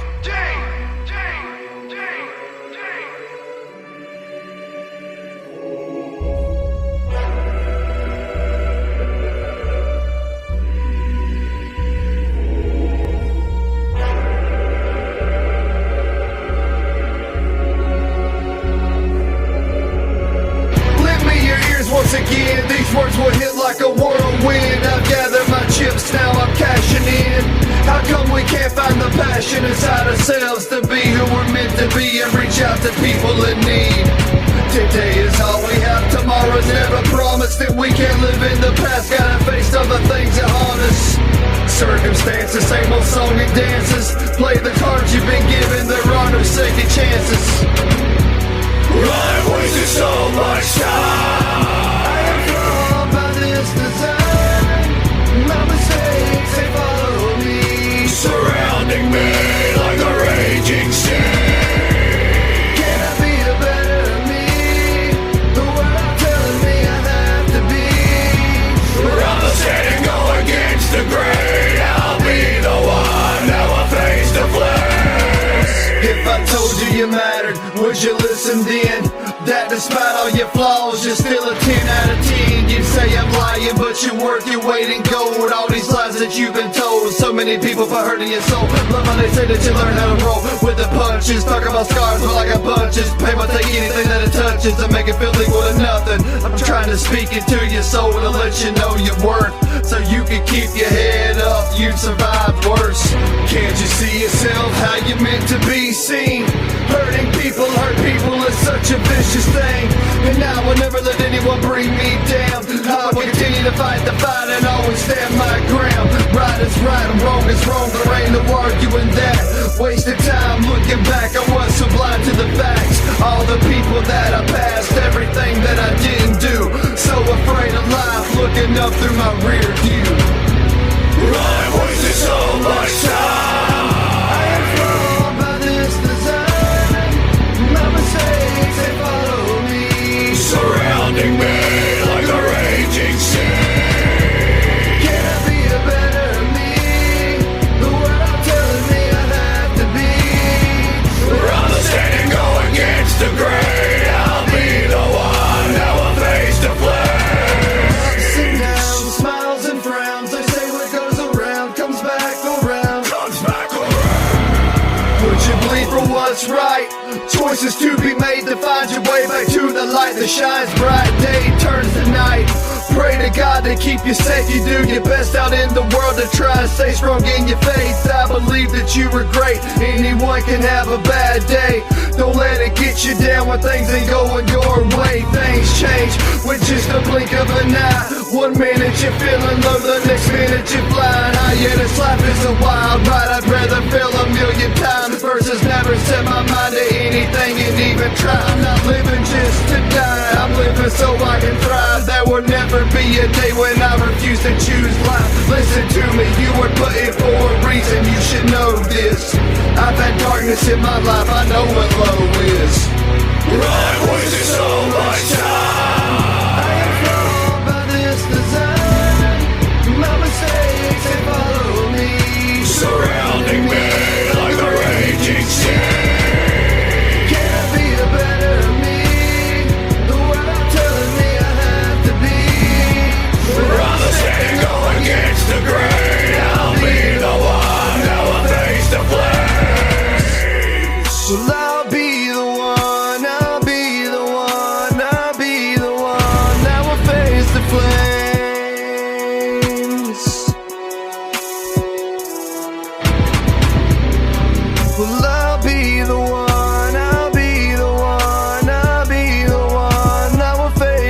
game.